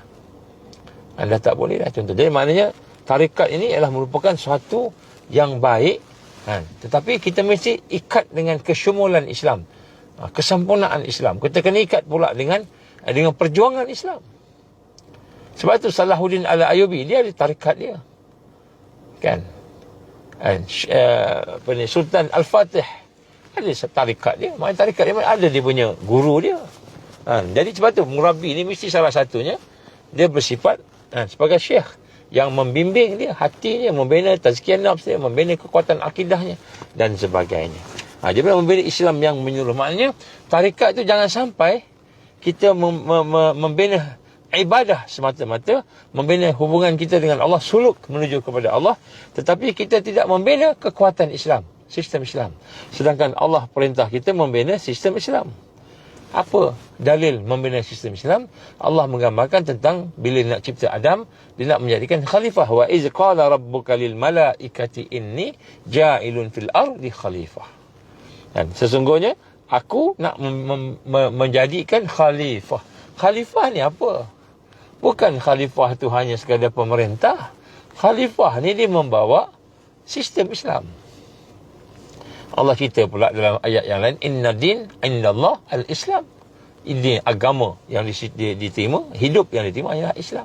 Contohnya lah. Jadi sebab itu nak gambarkan sini, tarikat sepatutnya membina kekuatan untuk menegakkan sistem Islam. Jadi sebab tu kalau ada tarikat-tarikat hanya kisah untuk bersuluk semata-mata, itulah dia. Tak terfikir pun untuk sebarkan dakwah, membina kekuatan ummah dan sebagainya, maka dia tidak mencapai apa yang dikehendaki oleh Allah Subhanahu Wa Taala. Maka dalam hal ni kita ni nak jadi as-sabiqun, nak menjadi orang yang mempelopori tajdid, kita mesti bersama-sama. Jadi sebab tu saya kata tadi, kita kena bergabung, kena gabung semua. Saya kenal dengan ramai sahabat-sahabat kita yang tarikat ini, Ahmadiyahnya ada, Syaziliyahnya ada, Naqsabandi dan sebagainya, semua ada. Jadi kita tak apa kan bagian tarikat ni. Tapi kita kena pastikan tarikat itu mestilah untuk membina Islam, masuk Islam secara menyeluruh. Allah firman, ya ayyuhallazina amanu udkhulu fis-silmi kafah. Wahai orang beriman, masuklah kamu dalam Islam secara menyeluruh. Maksudnya kita kena bina sistem. Sebab tu Allah gambarkan wa'iddu lahum mastata'tum min quwwah. Kamu kena membina, kan, mempersiapkan diri kamu dengan kekuatan yang mana kekuatan itu, kan, dengan semampu yang boleh. Mastata'tum min quwwah wa min ribatil khair. Dengan kuda-kuda, dengan kelengkapan-kelengkapan yang menggerunkan musuh. Maksudnya Allah perintah buat, bina kekuatan. Bukan Allah perintah kita sekadar zikir saja. Jadi maknanya tarikat tadi, setinggi-tinggi tarikat, jangan sampai menghalang penyatuan ummah. Jangan sampai menghalang pembinaan kekuatan ummah. Kita kena bersama-sama. Sebab tu kita kena buat networking, jaringan antara tarikat-tarikat dan juga antara gerakan Islam dan tarikat kena bergabung untuk membina satu kekuatan supaya kita baru boleh Allah berikan kemenangan kepada kita. Baik. Yang kedua, contohnya dari sudut makrifat pula. Orang yang cakap pasal hakikat makrifat ni, setinggi-tinggi pun makrifat kepada kita, kita kata saya dah kenal Allah lah, dah sampai wusul, dah sampai jadi orang wasilin, orang yang sampai kepada Allah, bukan lagi mukarrabin, wasilin. Maknanya saya dah kenal Allah sampai pada Allah. Hati kita dah bersih sampai kepada Allah Subhanahu Wa Taala. Kita kenal Allah sehingga kita yakin dengan kekuasaan Allah, bahawa tidak la haula wala quwata illa billah. Tidak ada satu pun daya, tidak ada satu pun upaya, melainkan semuanya daripada Allah. Contoh, kita sampai peringkat wasilin, dah jadi orang yang sampai pada Allah. Bukan lagi mukarrabin, bukan lagi orang yang dekat dengan Allah, orang yang wasilin. Jadi mari kita memproses diri kita daripada tarikat tadi mencapai hakikat kehidupan, hakikat sebagainya tadi, hakikat kuasa Allah dan sebagainya, kemudian sampai kepada makrifat. Jadi orang yang tak faham ni, dia sampai makrifat, dia ingat dia tak payah sembahyang dah. Tok guru kita ni, dia kata murabbi ni, dia sampai makrifat, sampai peringkat tak payah sembahyang. Sembahyang bukan niat je. Tak apa, kita dah kenal Allah, kita dah dekat dengan Allah, tak apa, tak payah sembahyang. Jadi kalau kita tak payah sembahyang tu, tak ikut syariat ni, tak ada. Dia kata syariat ni rendah, kita makrifat dah tinggi sekali ni. Dah hakikat makrifat dah tinggi ni, syariat ni rendah, dia tak payah buat benda syariat. Jadi kalau kita tak buat benda syariat, kita ikut siapa? Siapa rasul kita? Siapa nabi kita kalau kita tak ikut syariat? Sedangkan Rasulullah sallallahu alaihi wasallam, dia dah membawa syariat ni. Ini syariat Rasulullah sallallahu alaihi wasallam, itu maksud wa asyhadu anna Muhammad dan Rasulullah, itu maksud dia. Itu rukun dia, kan. Rukun dia mengambil syariat, tak boleh tinggal. Sebab itulah orang yang telah kenal Allah dengan sebenar-benar kenal, dah makrifat yakiniyah, yang sampai peringkat yakin, sampai peringkat ilmu yakin, ainul yakin, hakul yakin, dengan mendapat kekuatan yang sebenar tadi, maka dialah yang paling kuat sekali beramal dengan syariat. Orang yang kenal Allah, maka dia bukan lagi jauh daripada syariat. Walaupun dia kata syariat ni ilmu rendah, dia paling tinggi, dia kata gitu kan. Tapi syariat ni mesti dibuat. Kenapa? Kita ni pengikut Rasulullah, kita ni umat Rasulullah sallallahu alaihi wasallam. Apa dalil dia? Apa dalil dia? Orang makrifat ni kena lagi kuat semayang. Orang kenal Allah, lagi kuat solat. Lagi kenal Allah, lagi kuat zikir. Lagi kenal Allah, lagi kuat baca Quran. Lagi kenal Allah, lagi kuat berdakwah. Lagi kenal Allah, lagi kuat dia mentarbiah orang. Lagi kenal Allah, lebih kuat dia berjihad fi sabilillah. Itu sepatutnya. Apa dalilnya? Apa firman Allah Subhanahu wa taala? Qul in kuntum tuhibbunallah fattabi'uni yuhibbukumullah, ila akhirnya. Qul, katakan, in kuntum tuhibbunallah, sekiranya kamu cinta pada Allah, sayang pada Allah, dekat dengan Allah Ta'ala, fattabi'uni, maka ikut aku. Aku ni siapa? Rasul sallallahu alaihi wasallam. Jadi kalau kita kata saya ni dah kenal Allah, dah sampai hakikat, dah sampai makrifat Allah dah ni, tapi tak nak ikut syariat, maknanya kita sesat. Kita sesat lah. Kalau kita tak ikut syariat, kita nak ikut siapa? Nak ikut iblis, nak ikut syaitan. Sedangkan Rasul sallallahu alaihi wasallam itulah Rasul kita. Begitu kan. Jadi tu murabi ni dia mesti faham. Jangan sampai kita tenggelam dengan amalan hakikat, tenggelam dengan amalan makrifat, tenggelam dengan amalan tarikat, tapi kita menjauhkan daripada syariat, menjauhkan daripada dakwah, menjauhkan daripada mendidik orang, mentarbiah orang, menjauhkan diri daripada membina kekuatan. Allah perintah, wa'iddu lahum mastata'tum min quwwah. Allah perintahkan kita supaya membina kekuatan. An inni ja'ilun fil ardi khalifah. Aku jadikan kau manusia ni, kita ni Adam, anak Adam, supaya kita ni dapat menjadi khalifah, membina sistem Allah. Dan Allah kata apa? Jangan ambil hal lain. Wala talbisul haqqa bil batil. Jangan campurkan hak dan batil. Bahagian tasawuf, kita Islam. Bahagian tarikat, kita Islam. Zikir, kita Islam. Tapi bahagian sistem, riba, sistem liberal, sistem sekular, sistem yang menyesatkan kita, anak-anak rosak akidahnya, murtad, kita tak kisah. Tak kisah. Jadi ini semua adalah merupakan benda-benda yang perlu kita tengok semula. Sebab Allah perintahkan kita tajdid. Allah perintahkan kita tajdid. Kita bukan hidup di zaman Nabi SAW. Zaman Nabi SAW dah lepas. Kita bukan duduk zaman Khulafa Ar-Rashidin. Zaman Khulafa Ar-Rashidin dah lepas. Kita bukan duduk di zaman Mulkan Aqda, kerajaan-kerajaan yang kita kata Islam. Adanya Umayyah, adanya Abbasiyah, adanya sampai Osmaniyah. Dah tak ada. Kerajaan Mulkan Aqdan pun dah tak ada. Kita duduk di zaman Mulkan Jabbariyan. Kerajaan diktator yang nak menyesat dan mengkafirkan kita. Jadi janganlah kita fikir kita masih zaman tu, pergi fokus pada pembersihan jiwa dia. Pembersihan jiwa yang membina kekuatan dakwah, tarbiyah dan jihad. Barulah dia jadi ilmu jadi syamil dan kamil. Ini yang kita nak kena gabung. Sebab tu kena gabung. Kita nak kena gabung. Tak boleh kita hanya faham bagaimana yang kita nak tadi. Allah firman dalam Al-Quran, Qul ati'ullah wa rasul. Qul ati'ullah wa rasul. Katakanlah, taatlah kepada Allah dan Rasul. Jadi kita kena ikut syariat Nabi SAW. Syariat Nabi apa? Nabi pergi berjuang. Nabi membina sistem ekonomi. Tak boleh nak ikut sistem riba, kena ikut sistem ekonomi Islam. Tak boleh nak ikut sistem sekular, kena ikut sistem Islam yang berasaskan akidah, yang seimbang di dalam pendidikannya sebagainya. Fa in tawallaw fa innallaha la yuhibbul kafirin. Siapa yang berpaling, yang tak nak ikut Nabi, namanya orang yang kenal Allah tapi tak nak ikut Nabi. Tak nak ikut Nabi, namanya gitu. Fa in tawallaw fa innallaha la yuhibbul kafirin. Allah tak suka, Allah tak sayang, Allah tak suka orang-orang yang kafir. Allah guna perkataan kafirin. Allah guna perkataan kafirin. Orang yang kafir. Jadi kita nak kena tengok Islam ni secara menyeluruh. Ini maksud ilmu. Ini ilmu dari sudut ilmu syarak. Ilmu syarak ni kita kena faham lah. Dia ada syariatnya, dan dia ada tarikatnya, dia ada hakikatnya, dia ada makrifatnya. Dan jadi ilmu-ilmu ni semua kita kena faham. Ini bahasa orang Melayu kita. Kalau bahasa harakiah pula, dia ada ilmu sakafah istibana, macam-macam lah. Sakafah tanfis, dia ada macam-macam lah. Sakafah ni ilmu lah kan. Itu bahagian harakiah pula kan, contoh. Jadi kita kena faham. Itu ilmu syarak. Kemudian yang kedua, murabbi mesti mempunyai ilmu waqi'.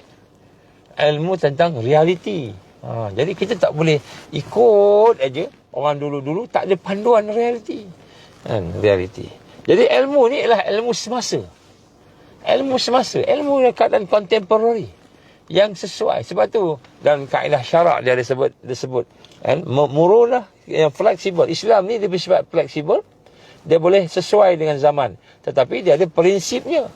Dia bukan pakai ikut aja, itu liberal. Apa barat cakap kita ikut. Islam ni mengikut masa, kita boleh ikut liberal. Bukan, dia ada prinsip-prinsip dia. Jadi ilmu yang kedua yang penting bagi seorang murabbi tadi, selain daripada ilmu syarak yang saya maksudkan tadi, ialah ilmu tentang realiti, waqi'. Mesti tahu. Kalau kita tak tahu waqi' ni, kita tak faham, maka kita sebenarnya berada di zaman batu. Kalau kita sebut bahasa kasar, berada di zaman yang ketinggalan lah, macam itu. Yang ketinggalan. Baik. Jadi ilmu semasa yang sesuai dengan keperluannya sebagai murabi, keperluannya sebagai seorang yang nak mendidik. Jadi murabi ni orang yang nak mendidik, yang mengasuh. Seseorang mutarabbi, orang yang nak dididik tadi. Untuk berhadapan keadaan suasana masyarakat. Jadi kita kena tahulah. Kurang-kurangnya 5.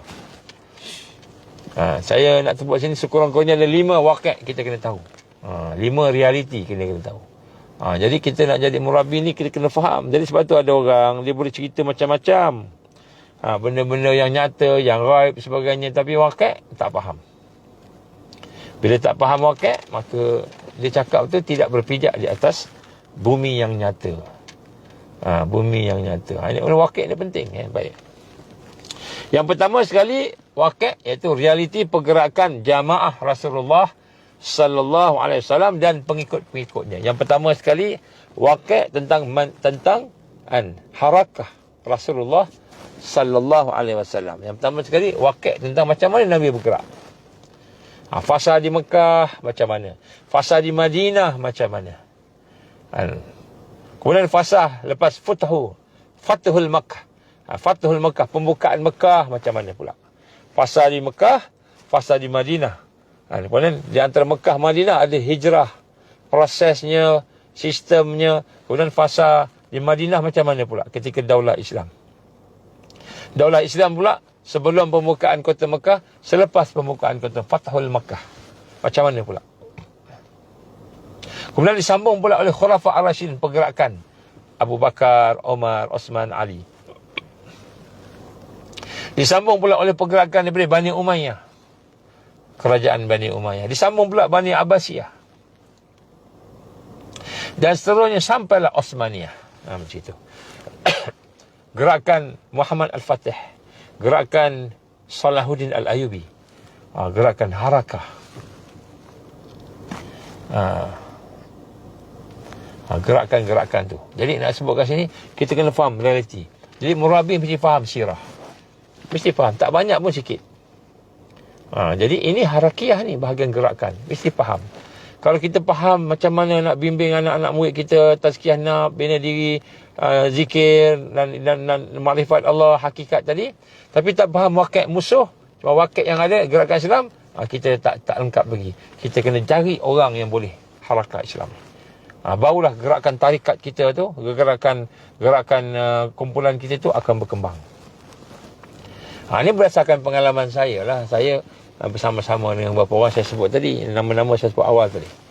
Syekh Mu'tal Al-Jabari rahimahullah, kalau tak silap saya 11 tahun ke 13 tahun di dalam penjara. Dia sampai mereka kena penjara. Syekh Abu Bakar Al-Awawidah rahimahullah dah meninggal juga pun duduk dalam penjara Zionis, tapi dilepaskan. Betul-betul dapat tukar tawanan. Begitu juga dengan syekh-syekh yang lain, banyak lagi lah. Semua ni pengalaman mereka yang berada di lapangan, sampai peringkat ada di kalangan mereka yang ditangkap, dipenjara, diseksa, sebahagian daripada mereka sampai buta. Syekh Abu Bakar Al-Awawidah sampai buta mata dia. Sampai buta mata dia. Jadi nak tengok sini, ini pengalaman-pengalaman. Jadi kita tahu, kalau kita faham realiti Zionis, apa Zionis buat sekarang? Apa yang gerakan Islam di Palestin buat sekarang? Kita kena tahu. Daripada Nabi dulu. Gerakan Al-Mahdi di Sudan. Gerakan Sanusi. Dan gerak-gerakan yang lain. Banyak lagi. Semuanya. Kita kena faham. Yang kedua, realiti Taifah Mansurah. Apa pula Taifah Mansurah ni? Bila sebut, La tazalu Taifah min ummati zahirina alal haq. Nabi kata akan sentiasa ada di kalangan umat aku ni gerakan-gerakan, kelompok-kelompok yang akan diberi kemenangan. Kita kena faham. Kelompok tu apa maksud Taifah Mansurah? Apa ciri-cirinya? Taifah Mansurah cirinya apa dia? Apa perkara yang menyebabkan dia menjadi gerakan yang menang? Ya Allah katakan la tazalu, sentiasa ada, tak mati-mati. Apa kuncinya? Generasi macam mana Taifah Mansurah yang perlu kita didik contohnya. Dan kemudian tambahan pula di dalam keadaan kita sekarang ni 100 tahun ni nak bangkit. Macam mana nak bangkit ni? Orang duk sebut pasal panji hitam. Orang duk sebut pasal berkenaan macam-macam. Macam mana? Panji hitam ni apa? Panji hitam pun kita tak tahu. Contohnya. Kita ingat panji hitam ni bendera hitam yang ada tulis La ilaha illallah Muhammad Rasulullah. Itulah panji hitam. Bukan macam gitu. Panji hitam ni kita ingat bendera hitam yang ditegakkan, ramai-ramai pakat sokong, kita naik bendera hitam, maka kita lah panji hitam. Bukan macam gitu. Kan? Panji hitam ni kita ingat apabila sampai satu peringkat, dia kacau lagi. Sampai satu peringkat, kita akan memberontak. Kan? Kita akan berlawan tanpa memahami zuruf munasib.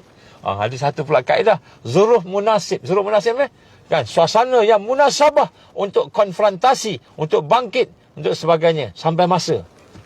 Sampai peringkat hukum-hukum yang ada tu dia berubah. Jadi nak mendekati Al-Mahdi. Al-Mahdi akan keluar. Mahdi akan keluar ni. Tapi Mahdi keluar dia punya fiqah tak sama dah dengan sebelum ni. Tak sama dah. Jadi kita kena faham tentang hakikat Taifah.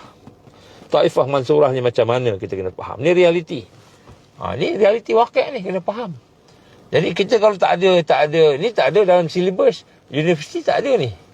Silibus universiti tak ada, tak dapat kat universiti. Ni dapat orang yang ulama-ulama yang melalui tarbiyah, melalui proses dakwah dan melalui proses perjuangan jihad fi sabilillah, dengan pengalaman mereka, dengan peristiwa yang mereka hadapi, dengan sirah yang mereka faham daripada pergerakan Nabi sallallahu alaihi wasallam, para sahabat-sahabatnya, tabi'in, tabi'in sampailah kepada zaman kita. Jadi mereka ni mengurai, melihat. Kita ni kena ambil. Tak boleh lah kita nak pandai-pandai, kita fikir kita nak tunggu ilham aja. Nak tunggu ilham saja daripada Allah. Nak tunggu ilham, memang Allah akan bagi ilham. Tapi kita kena ada ilmu yang nyata. Ilmu yang nyata. Kita kena ada, dua-dua kena ada lah. Ilham daripada Allah tu memang ada. Memang ada. Allah akan bagi, insya-Allah. Orang yang soleh ni Allah akan bagi ilham. Allah akan bagi ru'yah. Allah akan bagi satu tanda. Tapi dia mesti ada sesuatu yang dipegang yang nyata. Yang nyata. Sebenarnya apa yang Rasulullah SAW bawa ni dah komplit dah, cukup dah. Cukup untuk nak menghancurkan semua kejahatan, menegakkan Islam. Cukup kan. Kemudian yang ketiga pula, realiti yang kita nak kena faham, wakil yang nak kena faham. Ilmu seorang murabbi ni, dia mesti memahami tentang harakah ad-dhammah. Harakah ad-dhammah ni pula ialah realiti tentang gerakan-gerakan yang nak menghancurkan Islam. Kita kena kenal musuh. Apa dalil nak kena kenal musuh ni? Allah ceritakan tentang musuh dalam Quran. Walan tarda ankal yahud walan nasara hatta tattabi'a millatahum. Ini Allah cerita tentang Yahudi dan Nasara yang tak akan bagi kita tak akan suka kita lah, tak akan redha kan. La tajidanna ashaddan nas adawatan lil ladina amanu wal ladina asyraku. Minta maaf. La tajidanna ashaddan nas adawatan lil ladina amanu al yahud wal ladina asyraku. Ni Allah perintah apa? Allah kata apa? Takkan sekali-kali kamu pasti jumpa di kalangan manusia itu orang yang paling kuat permusuhan kepada orang beriman, Yahud dan musyrikin. Contohlah. Jadi Allah cerita tentang keadaan musuh-musuh Islam. Allah cerita tentang perancangan mereka. Kan, mereka merancang ada makar jahat, makar yang nak menghancurkan Islam. Jadi kita kena tahu realiti harakah ad-dhammah. Sebab tu dalam siasat Islam ada juga spy. Kita ingat spy ni CIA je, tak. Orang Islam kena cerdik, ada spy. Nabi SAW ketika peristiwa Mekah, begitu hijrah, dia ada hantar spy. Hantar spy pergi ke, dia duduk kat gua tu, spy siapa nama pembantu Abu Bakar As-Siddiq radhiyallahu kan. Pergi tanya, dapatkan maklumat Abdullah, dapatkan maklumat tentang apa cerita dekat Mekah ni. Baik. Jadi yang ketiga, realiti harakah ad-dhammah. Contohnya sekarang, siapa musuh yang paling besar sekali? Musuh kita yang paling besar ialah tentera Dajjal. Kalau kita kaji, kita akan jumpa Dajjal ni, tentera dia ni, kita akan jumpa ni. Kalau kita tak jumpa tentera Dajjal ni, kita rasa semua baik je. Tu yang ada keluar statement daripada ustaz-ustaz kita kata, kenapalah nak cakap pasal WHO, kenapalah nak cakap pasal Bill Gates, kenapa nak cakap pasal orang sekian-sekian Freemason lah sebagainya ni. Mereka ni tak ada bunuh orang Islam pun, mereka baik je. Kita tak tahu, kita katalah musuh tu baik. Kita tak tahu, tak kenal dia, kita kata dia baik. Kan, cakap Henry Kissinger lah, cakap ni lah, cakap ni, tahu. kan, Freemason lah apa, tahu. Kita kata baik. Kita kata baik. Kenapa kita baik? Sebab kita tak faham tentang realiti gerakan-gerakan yang nak menghancurkan Islam. Jadi murabi mesti tahu. Mesti tahu. Wajib tahu ni. Bukan main-main ni. Kalau tak tahu, cari orang yang tahu. Belajar. Zalim kita nak memimpin mutarabbi kita. Memimpin murid-murid kita dalam suluk dan sebagainya. Kita tak kenal musuh Allah. Musuh yang ditulis dalam Quran ataupun yang kita boleh baca daripada firman Allah, Quran. Musuh yang kita Rasulullah SAW sebut. Musuh daripada kajian-kajian ulama. Semua ada. Jadi banyak murabi kena tahulah. Jadi sebab tu kita kena gabung. Saya nak ajak gabung ni. Wahai sahabat-sahabat yang dikasihi sekalian, daripada semua pertubuhan tarikat, pertubuhan sufi, pertubuhan kebajikan, pertubuhan sukan yang Islam ni, marilah kita bergabung. Sebab kita nak kena tahu ilmu-ilmu ni. Kita kena faham. Kalau tidak, kita tak faham. Kita tak tahu. Kita ingat semua okey je, baik je. Padahal dia dah letak moncong senjata kat kepala kita ni. Dah letak dah. Ataupun moncong senjata dah letak kat kepala, letak kat hati kita. Hati kita habis dah jadi dia punya apa? Jadi dia punya gurkha. Yang keempat ni, kita nak kena tahu tentang realiti qadiyah Islamiyah. Permasalahan Islam. Apa masalah Islam ni? Masalah Islam ni dari sudut apa? Dari sudut siasi. Kita ingat masalah Islam ni dari sudut politik. Kita tak nampak masalah Islam dari sudut siasah. Kita nampak politik. Politik pula kita nampak politik demokrasi. Jadi kita dah sebutlah masa kuliah kita. Kan, ada Freemason, ada Illuminati, kita sebutlah masa kuliah. Tapi bila kita berpolitik, kepartian, demokrasi, Illuminati, Freemason, Dajjal hilang daripada percaturan kita. Kita boleh bersekutu dengan Freemason, boleh bersekutu dengan Illuminati. Hilang semua tu. Kita boleh jadi kawan baik setidur, tidur sekatil sebantal dengan Freemason. Tapi masa kuliah sebut Freemason sebagainya. Ini maknanya kita tak faham. Kita tak faham qadiyah Islamiyah. Apa maksud waqi' siasi, realiti siasah? Apa maksud waqi' dan fikri, realiti kefahaman Islam di kalangan umat? Kita tak faham ni. Bila kita tak faham, kita masuk politik, contohnya kita ingat siasi ni politik kepartian. Duduk kat situ, kita boleh salam-salam, dakap-dakap, peluk-peluk, cium-cium dengan musuh Islam. Dengan musuh kita. Boleh sebantal dengan musuh kita. Boleh makan sedulang dengan musuh kita. Tanpa ada sedikit pun ragu-ragu tentang niat mereka, perancangan di belakang mereka. Makar. Jadi ini kita lihat pada hari ini tak faham qadiyah Islamiyah. Jadi kita pula yang bahagian tarekat ni kita ingat biasa sama. Tak sama. Qadiyah Islamiyah. Kita kena faham qadiyah Islamiyah ini macam mana. Waqi' siasah yang ada pada hari ini, pada ummah. Waqi' fikri, fikrah yang ada pada ummah. Kefahaman ummah. Kita kena faham secara mendetail.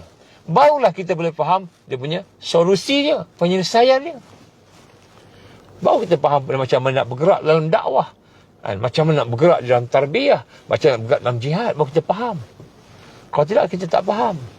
Ini waqi' dari sudut qadiyah Islamiyah. Ini perlu huraian. Saya nak mengajaklah sahabat-sahabat sekalian, mari sama-sama kita bincang-bincang lah. Terutamanya tuan-tuan guru, kita bincang qadiyah Islamiyah. Tajuk ni ramai orang tak faham.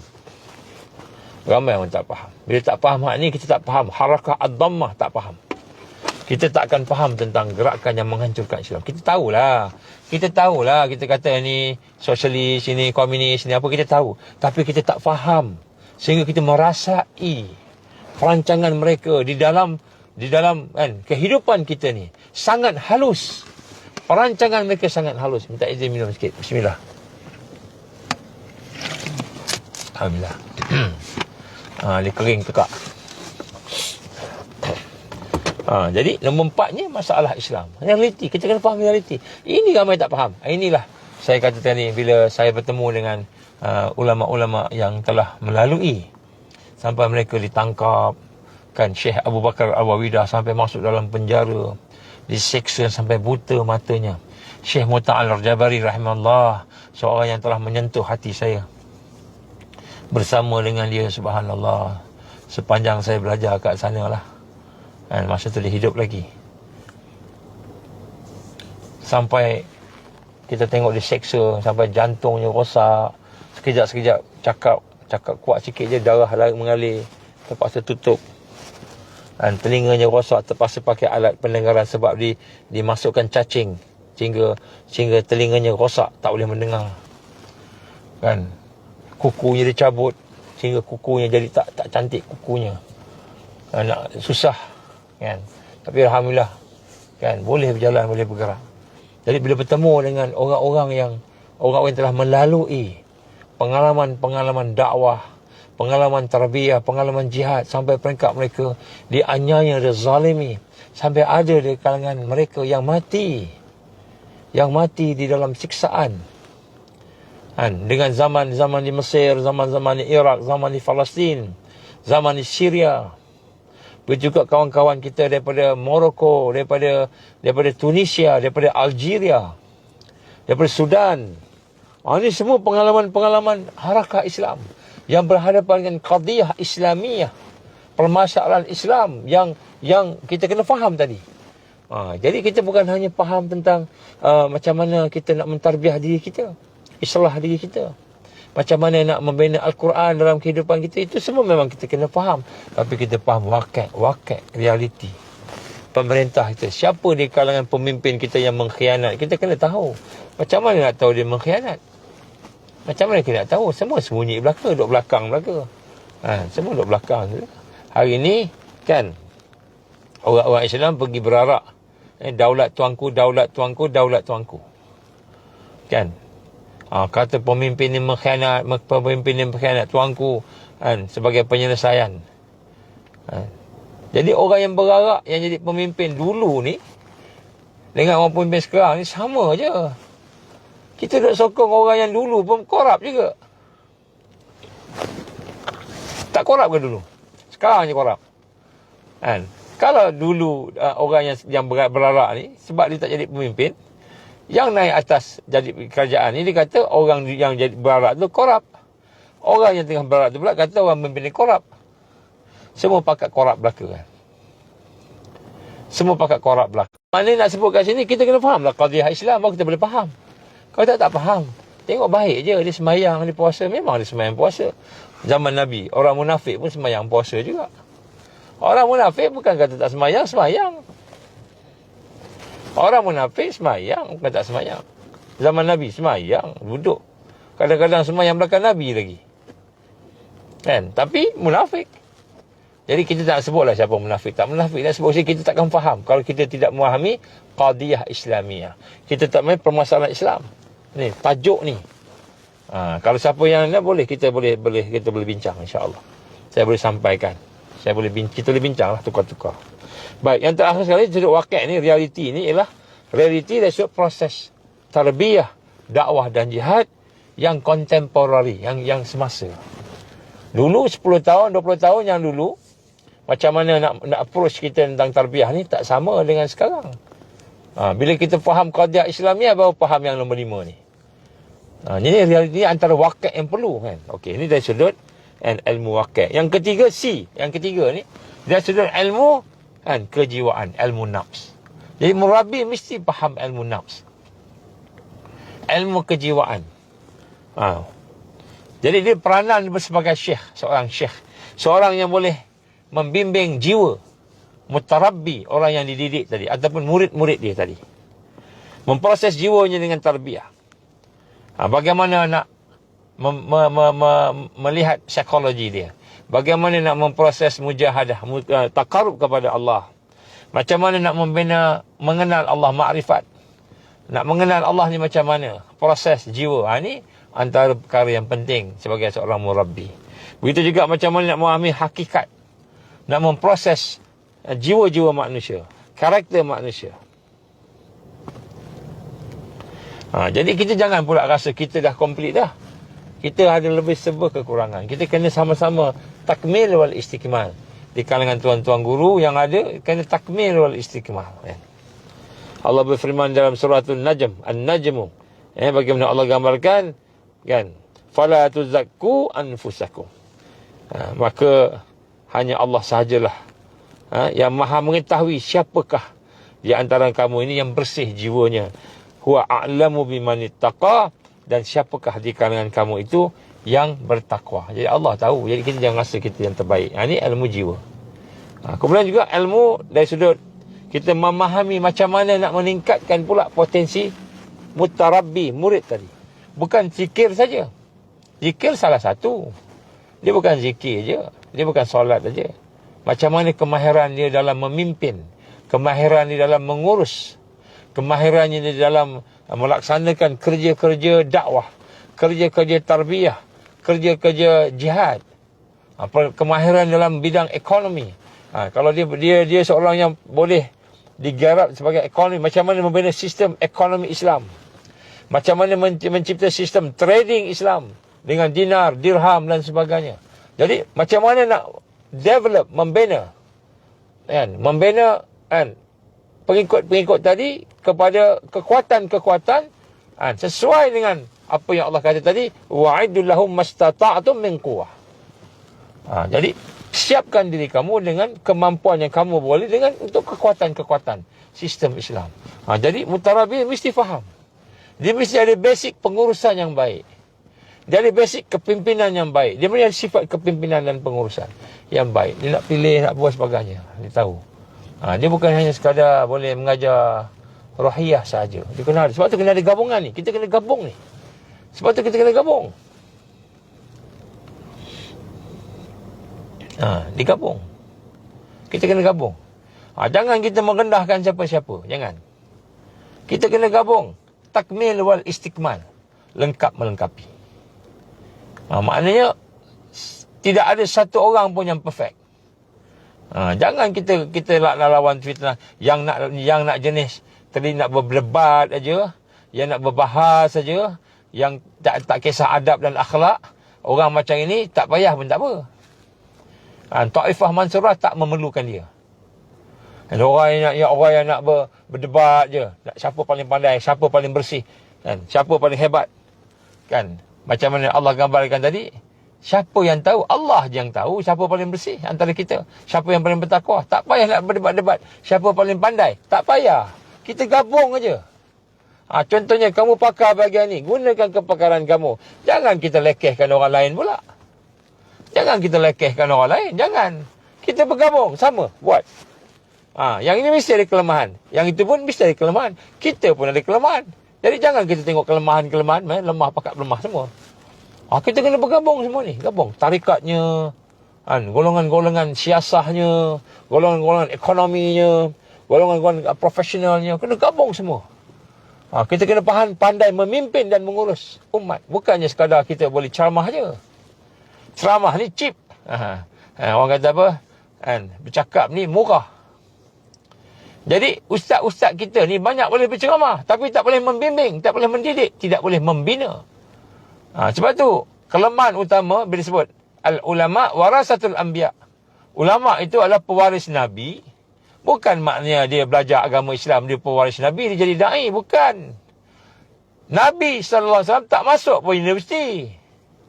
Tapi Nabi melaksanakan dakwah. Nabi melaksanakan tarbiyah. Nabi berjihad. Nabi membentuk kekuatan umat. Nabi membentuk daulah Islam. Bukan dengan ceramah semata-mata. Jadi kita hari ini ceramah. Tak habis-habis. Jadual kita penuh dengan ceramah. Tak sempat nak jumpa orang. Tak sempat nak bina orang. Tak sempat nak selesaikan masalah-masalah murid. Masalah-masalah mutarabbi. Masalah anak didik. Masalah pengikut kita. Tak sempat. Duk ceramah memanjang. Jumpa sekali, 1,000 juta datang. Tapi balik. Jumpa juta, balik. Tak ada kekuatan. Walaupun namanya pendakwah sejuta umat. Dia boleh sempat nak membina ke? Tak sempat. Nabi tak buat macam tu. Nabi ceramah. Nabi bagi kuliah, tausiah, tazkirah. Tapi Nabi bentuk sahabat-sahabat. Bentuk sahabat-sahabat. Jadi sistem tarbiyahnya, takwinnya, pembentukan tadi. Pembentukan tadi. Dari situlah baru kita boleh meningkatkan kekuatan. Bilal ibn Rabbah radhiyallahu an, kalaulah dia hanya dengar ceramah Nabi, bolehkah dia jadi menteri kewangan yang menjaga Baitul Mal di Madinah? Bolehkah? Dia seorang hamba habdi yang tidak ada pelajaran, tak ada pergi sekolah universiti pelajar ekonomi ke, kan, degree dalam ekonomi ke, degree dalam accountant ke, tak ada. Bilal ibn Rabbah. Tapi dalam keadaan tarbiyah Nabi, persiapan yang diberikan oleh Nabi, dia layak memegang, antaranya dia pernah pegang ialah jawatan memegang Baitul Mal.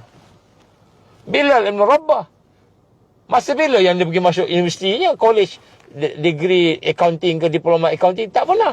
Tapi tarbiyah Rasulullah sallallahu alaihi wasallam, kan, membina potensi yang ada pada Bilal tadi. Membina potensi yang ada pada Bilal. Ini yang dilakukan oleh Rasulullah sallallahu alaihi wasallam. Jadi ustaz-ustaz kita ni bukan warasatul anbiya kalau hanya ceramah saja. Kalau kita ceramah saja, bukan warasatul anbiya. Warasatul anbiya, dia ada ilmu, dia bagi, dia sampaikan, dia membina dengan ilmu, kemudian dia menyentuh hati, kemudian dia membina supaya mereka mujahadah, keluar daripada dosa, keluar daripada dia punya kelemahan, sehingga terbina satu. Akhirnya membentuk potensi. Yang ini bahagian ekonomi, yang ini bahagian peperangan, yang ini bahagian undang-undang, yang ini bahagian trading. Contohnya, macam-macam lah. Barulah membentuk daulah Islam. Daulah Islam tak lahir daripada ceramah. Daulah Islam lahir daripada proses tarbiyah yang membina potensi, yang melengkapkan kekuatan sahabat-sahabat Rasulullah sallallahu alaihi wasallam. Kita kena faham. Sebab tu kita kena gabung. Bukan sekadar kita ikut aja. Sebab tu kita dipijak oleh musuh. Kerana kita hanya faham Islam daripada segi yang kita nak. Yang kita nak, aku kuat bahagian ini, kita fokus kat sini je. Hak lain tak nak campur, tak nak gabung. Tak boleh macam itu. Kita telah mengkhianati amanah yang diberikan oleh Allah Subhanahu Wa Taala. Al-ulama warasatul anbiya. Sebab tu ketika perbincangan para ulama yang bertemu dua tahun lepas di Malaysia, berapa ulama daripada international datang ke Malaysia, dia berbincang, menangis. Dia kata, siapakah ulama yang benar-benar membina umat? Ulama yang buat kitab, ramai. Tulis kitab, ramai. Ulama yang berkhutbah, lagi ramai. Ulama yang berceramah, lagi ramai. Tapi ulama yang membina ummah, mana? Siapa dia? Siapa dia yang dibina? Berapa ramai rijal-rijal, pemuda-pemuda yang sanggup membina ekonomi Islam, yang sanggup membina pendidikan Islam, yang sanggup membina sistem sosial Islam. Berapa ramai? Tak ada. Kalau ada, terlalu sedikit. Jadi sebab tu kita kata, kan, murabbi ni dia mesti faham. Dia bukan sekadar nak bagi Quran kat orang tu, ajar hadis kat orang tu, tapi dia nak membina potensi supaya setiap mereka yang ada itu membentuk kekuatan Islam, sehingga akhirnya dengan kekuatan Islam dia terbina daulah Islam. Pada peringkat sekarang ni, tajdid Islam, kebangkitan Islam. Kebangkitan Islam bukan dengan ceramah saja. Kalaulah ceramah tu, tentulah Nabi dah melahirkan penceramah-penceramah. Tapi Nabi bukan melahirkan penceramah. Sebab tu disebut warasatul anbiya. Warasatul anbiya ni ulama bukan duduk kat dalam office, semata-mata tulis buku, tulis khutbah, bercakap dan berfatwa. Tapi ulama kena turun ke bumi, bertemu dengan masyarakat, bina satu masyarakat, keluarga Islam, bina masyarakat Islam, bina negeri-negeri Islam, bina ni individu-individu, keluarga-keluarga, membina pertubuhan yang betul menggerakkan Islam. Ini yang kita nak buat. Sebab tu kita kena bergabung. Saya yakin sekiranya Rasulullah sallallahu alaihi wasallam bersama kita, maka antara teguran utama kepada para murabbi, para ulama yang ada pada hari ini, Dia akan kata, kamu ni mengapa habiskan masa dengan bergaduh je? Habiskan masa dengan berselisih faham. Habiskan masa dengan menonjolkan diri. Menonjolkan jamaah kamu. Kamu paling ramai. Kamilah paling ramai jamaah. Kamilah paling aktif. Menonjolkan diri. Kenapa saya cakap ini? Sebab memang pernah salah satu seorang sahabat saya, dia bermimpi bertemu Rasulullah sallallahu alaihi wasallam. Dia seorang yang hafiz, belajar hafiz di Pakistan. Dia tengah duduk-duduk, antara sedar tak sedar, sebelum masuk subuh dekat masjid duduk, tiba-tiba dia nampak Rasulullah SAW datang daripada depan. Datang, kemudian dia kata, kamu ni, dia pesanlah, antaranya dia sebut, macam mana kamu nak membina kekuatan umat, sedangkan kamu hanya bergaduh sama kamu, berselisih sama kamu. Siapa paling pandai berhujah, siapa paling pandai berdebat, siapa paling pandai bercakap, siapa paling terror, siapa paling banyak PhD-nya, kajiannya. Kamu hanya berdebat bersama kamu je. Mana masa kamu nak bina umat? Nabi tegur dia masa tu, sahabat saya ni. Nabi tegur dia di Pakistan. Masa tu dia belajar Quran, hafiz, hafal Quran. Dah hafal Quran 30 juz. Dia dah hafal lah semua sebagainya. Tiba-tiba kan, Rasulullah datang. Menangis dia. Kan, kita ni nampak namanya alim, namanya ustaz, namanya ustazah, namanya ulama, orang alim, tapi duk bergaduh sama sendiri. Paling kuat pun ceramah. Kenapa ceramah? Nak jual produk. Ceramah nak jual produk, bukan ceramah nak bina umat. Glamour. Kita nak cari glamour. Supaya boleh jual produk, boleh laku, supaya pengikut kita ramai, berjuta pengikut dalam FB, dalam YouTube, berjuta orang ikut kita. Membina diri kita sendiri. Bergaduh sana, bergaduh sini, tembak ustaz sana, tembak orang sini, bergaduh. Bila masa bina ummah? Sedangkan tanggungjawab murabbi ialah mereka membina potensi-potensi umat. Yang bahagian ekonomi develop, ekonomi berasaskan akidah, mentauhidkan Allah, buang riba, buang kapitalis, buang sosialis. Yang bahagian pendidikan yang berasaskan tauhid kepada Allah dengan Quran dan hadis sebagai asas, membina pendidikan yang melahirkan manusia yang beradab, berakhlak. Ini yang kita nak kena rasa. Murabbi ni sifat dia macam tu. Dia bukan hanya ajar orang zikir aja. Itu salah satu. Tapi kita kena membina kekuatan.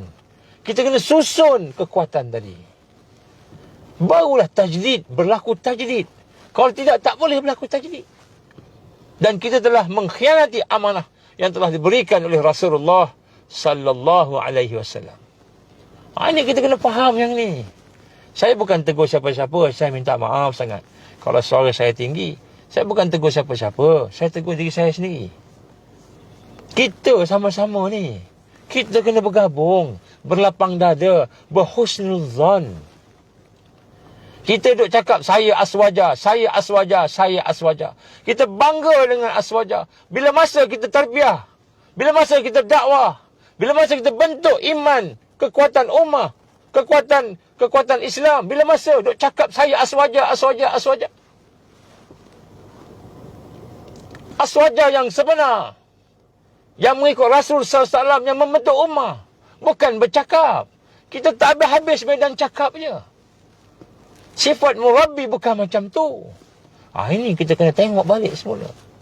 Malu kita nak kata saya pengikut Rasul SAW, tapi Nabi bersama dengan sahabat-sahabatnya, bersusah dengan sahabat-sahabatnya, kita duduk dalam aircon, dalam pejabat, keluar fatwa je. Ataupun kita sibuk dengan zikir saja, tak kisah apa berlaku. IHR ke, GPT ke, digital ID ke, digital currency ke, apa nak berlaku kat Palestin ke, rasaklah. Yang penting aku dengan anak-anak murid aku boleh berzikir, boleh suluk. Ini adalah sikap yang kita rasakan sebenarnya tertipu dengan ini, tak faham qadiyah Islamiah. Saya tak tuduh siapa-siapa, no. Kita buat muhasabah sama-sama. Saya pun banyak salah, saya pun banyak kelemahan. Sama-sama kita. Ini muhasabah kita sebenarnya. Ni bukan saya nak siapa-siapa ni. Saya nak ajak gabung semua ni. Kita nak bergabung ni. Kita nak sinergi sebab tajdid dan kemenangan tidak akan berjaya kalau kita tidak bergabung. Siapa kita tu? Kita tu ialah orang yang beriman, orang yang bertakwa, orang yang nak melaksanakan, menegakkan, mendukung sunnah jihad, dakwah dan tarbiyah, JDT. Jihad, dakwah dan tarbiyah. Siapa yang benar-benar nak berjuang perjalanan Allah, siapa yang benar-benar untuk melaksanakan tugas Rasul sallallahu alaihi wasallam berdakwah, siapa yang nak membina kekuatan umat, wa'idul lahum mastata'tu min quwwah, iaitu tarbiyah, maka mari kita bergabung. Mari kita bergabung. Mari kita bersama. Di situ berlaku tajdid. Baik. Kemudian murabbi juga memahami persekitaran bi'ah. Jadi murabbi ni dia kena tahu juga bi'ah. Bukan kita nak ajak orang masuk hutan semua. Semua duduk kita punya bi'ah sendiri.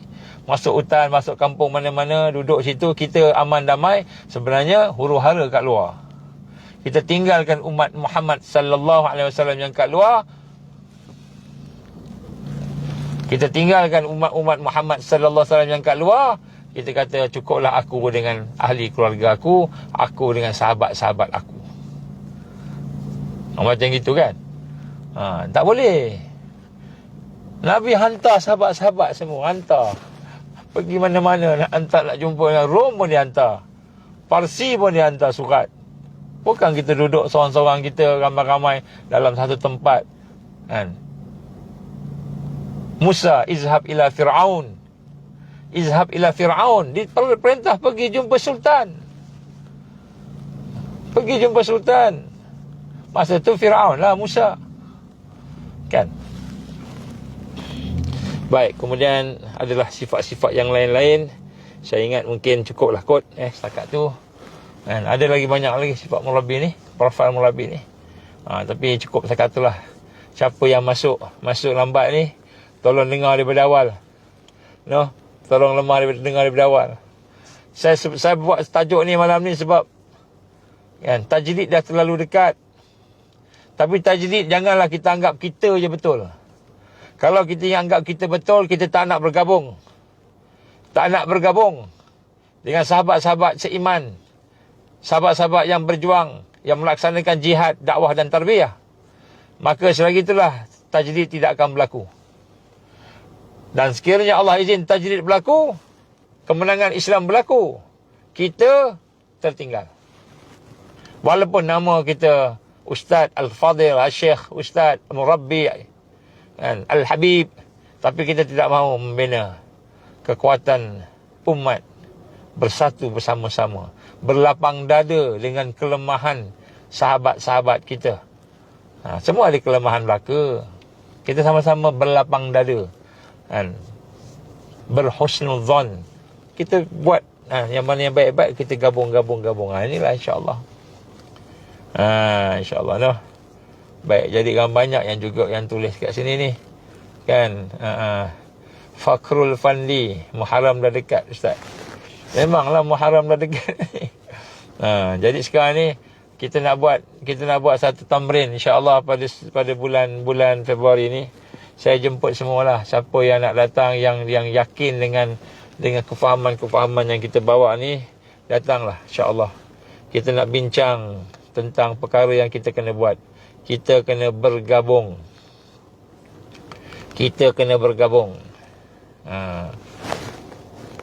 Jadi saya nak menyerulah sahabat-sahabat sekalian, tuan-tuan, puan-puan, siapa yang dah ikut lama dah FB ni, kan, dah ikut lama SB, kita akan buat satu program insya-Allah pada hari raya Cina ni lah.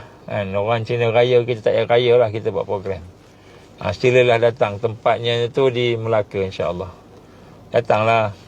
Tapi janganlah niat datang tak baik kan. Tak baik ni contohnya kita niat datang nak ganggu. Niat datang nak nak nak kacau, nak cari maklumat, nak cari maklumat, nak sebarkan fitnah ke. InsyaAllah mereka yang berada dalam keadaan bersama dengan musuh-musuh Islam ni, Allah SWT akan berikan sesuatu pada mereka. Bukan saya ni lemah, saya makhluk, tak ada apa-apa, kosong. Saya ni kosong, makhluk, tak ada apa-apa. Allah sahaja yang maha berkuasa. Dan sekarang ni Allah nak naikkan Islam, Allah nak tegakkan Islam, maka Allah SWT akan memberi kemenangan kepada umatnya. Bagi kita yang masih lagi bersama dengan sistem-sistem musuh Islam yang nak kacau orang Islam ni, di kalangan kita lah, pokoklah ada ejen Mossad ke apa ke dalam ni kan, tak kira lah siapa kita. Saya menyeru supaya marilah sama-sama pilihlah Allah. Pilih Allah. Pilih Allah. Jangan pilih musuh. Jangan pilih musuh Allah. Sebab Islam nak menang dah ni, insya-Allah. Kita tak boleh lawan. Israel kan sampai sekarang ni dia terpaksa rancang, ada alasan untuk berhenti perang, tapi dia tak nak perang. Dia kalau dia berhenti perang, dia ego. Istikbara kata Allah. Mereka ni sombong. Mereka nak cakap kita nak mengundur diri sebab dia sombong. Istikbara. Mereka sombong dan mereka akan dikalahkan dalam kesombongan. Allah akan kalahkan mereka yang sombong itu dengan penuh kehinaan. Mereka akan dihina oleh Allah Subhanahu Wa Taala. Satu dunia ni, bukan Israel je. Dia akan berakhir. Israel akan habis, lupus daripada peta bumi. Bukan Israel, sistem dia sekali. Dengan dajjal sekali habis. Dajjal sekali habis. So, saya menyeru kepada semua yang ada dalam ni, terutama mereka yang bersama dengan golongan yang satu lagi itu, marilah sama-sama kita berpatah balik, bertaubat. Bertaubat, kembali kepada Allah. Saya seru. Kalau tidak, kitalah yang rugi. Kita nampaklah kuasa Allah ni. Jangan kita nafi-nafi lagi. Hati kita dah nampak ni. Baik, bagi mereka yang bersama-sama dengan Islam dan perjuangan Islam, mari sama-sama kita bergabung. Bergabung sama-sama. Pakat-pakatlah kita kan. Macam itu. Jadi bila kita bergabung ni, mudah-mudahan kita menjadi salah satu daripada batu-bata ketika negara Islam satu dunia, alamiah, daulah Islam yang alamiah itu tertegak nanti. Sebagaimana yang telah dijanjikan oleh Rasulullah sallallahu alaihi wasallam, yang telah pun diperkenankan oleh Allah Subhanahu wa taala. Insya-Allah. Ya itulah, insya-Allah sikit sebanyak saya minta maaf. Saya malam ni tajuk ni sangat penting sebenarnya. Tapi saya sebenarnya tajuk ni lambat-lambat sikit, tapi Allah izin daripada apa yang ditujukan, diilhamkan kat saya ni, supaya saya bincang tajuk ni malam ni. Jadi insya-Allah kita bincang tajuk ni. Insya-Allah tajuk ni penting insya-Allah. Tolong tengok daripada awal lah, daripada mula, siapa yang masuk lambat insya-Allah. A'udzubillahi minasyaitonirrajim. Bismillahirrahmanirrahim. Alhamdulillahirabbil alamin. Wassalatu wassalamu ala asyrafil anbiya'i wal mursalin wa ala alihi wa sahbihi ajma'in. Allahumma innaka ta'lamu anna hadhihi al-qulub qad istamat ala mahabbatik wal taqat ala ta'atik wa tawahadat ala da'watik wa ta'ahadat ala nusrati syari'atik. Fathik Allahumma rabitataha wa adimuddaha wa hdiha subulaha wa amla'aha binurika alladhi la yakhbu wa shrah suduraha bi faidil iman bik wa jamilit tawakkuli alaik wa ahyiha bi ma'rifatik wa mithal syahati fi sabilik. Ya Allah, innaka ni'mal maula wa ni'man nasir. Rabbana atimim lana nurana waghfir lana innaka ala kulli syai'in qadir. Rabbana atina fid dunya hasanah wa fil akhirati hasanah wa qina azaban nar. Rabbana taqabbal du'ana innaka antas samiul alim wa tub alaina ya Allah innaka antat tawwabur rahim. Wa sallallahu ala sayyidina Muhammad wa ala alihi wa sahbihi wa baraka wa sallam. Subhana rabbika rabbil izzati amma yasifun. Assalamu ala mursalin walhamdulillahi rabbil alamin. Subhanakallahumma wa bihamdika asyhadu an la ilaha illa anta astaghfiruka wa atubu ilaik. Bismillahirrahmanirrahim. Wal 'asr. Innal insana lafi khusr illa alladhina amanu wa 'amilus solihat wa tawasaw bil haqqi wa tawasaw bis sabr. Wabillahi taufiq wal hidayah. Assalamualaikum warahmatullahi wabarakatuh.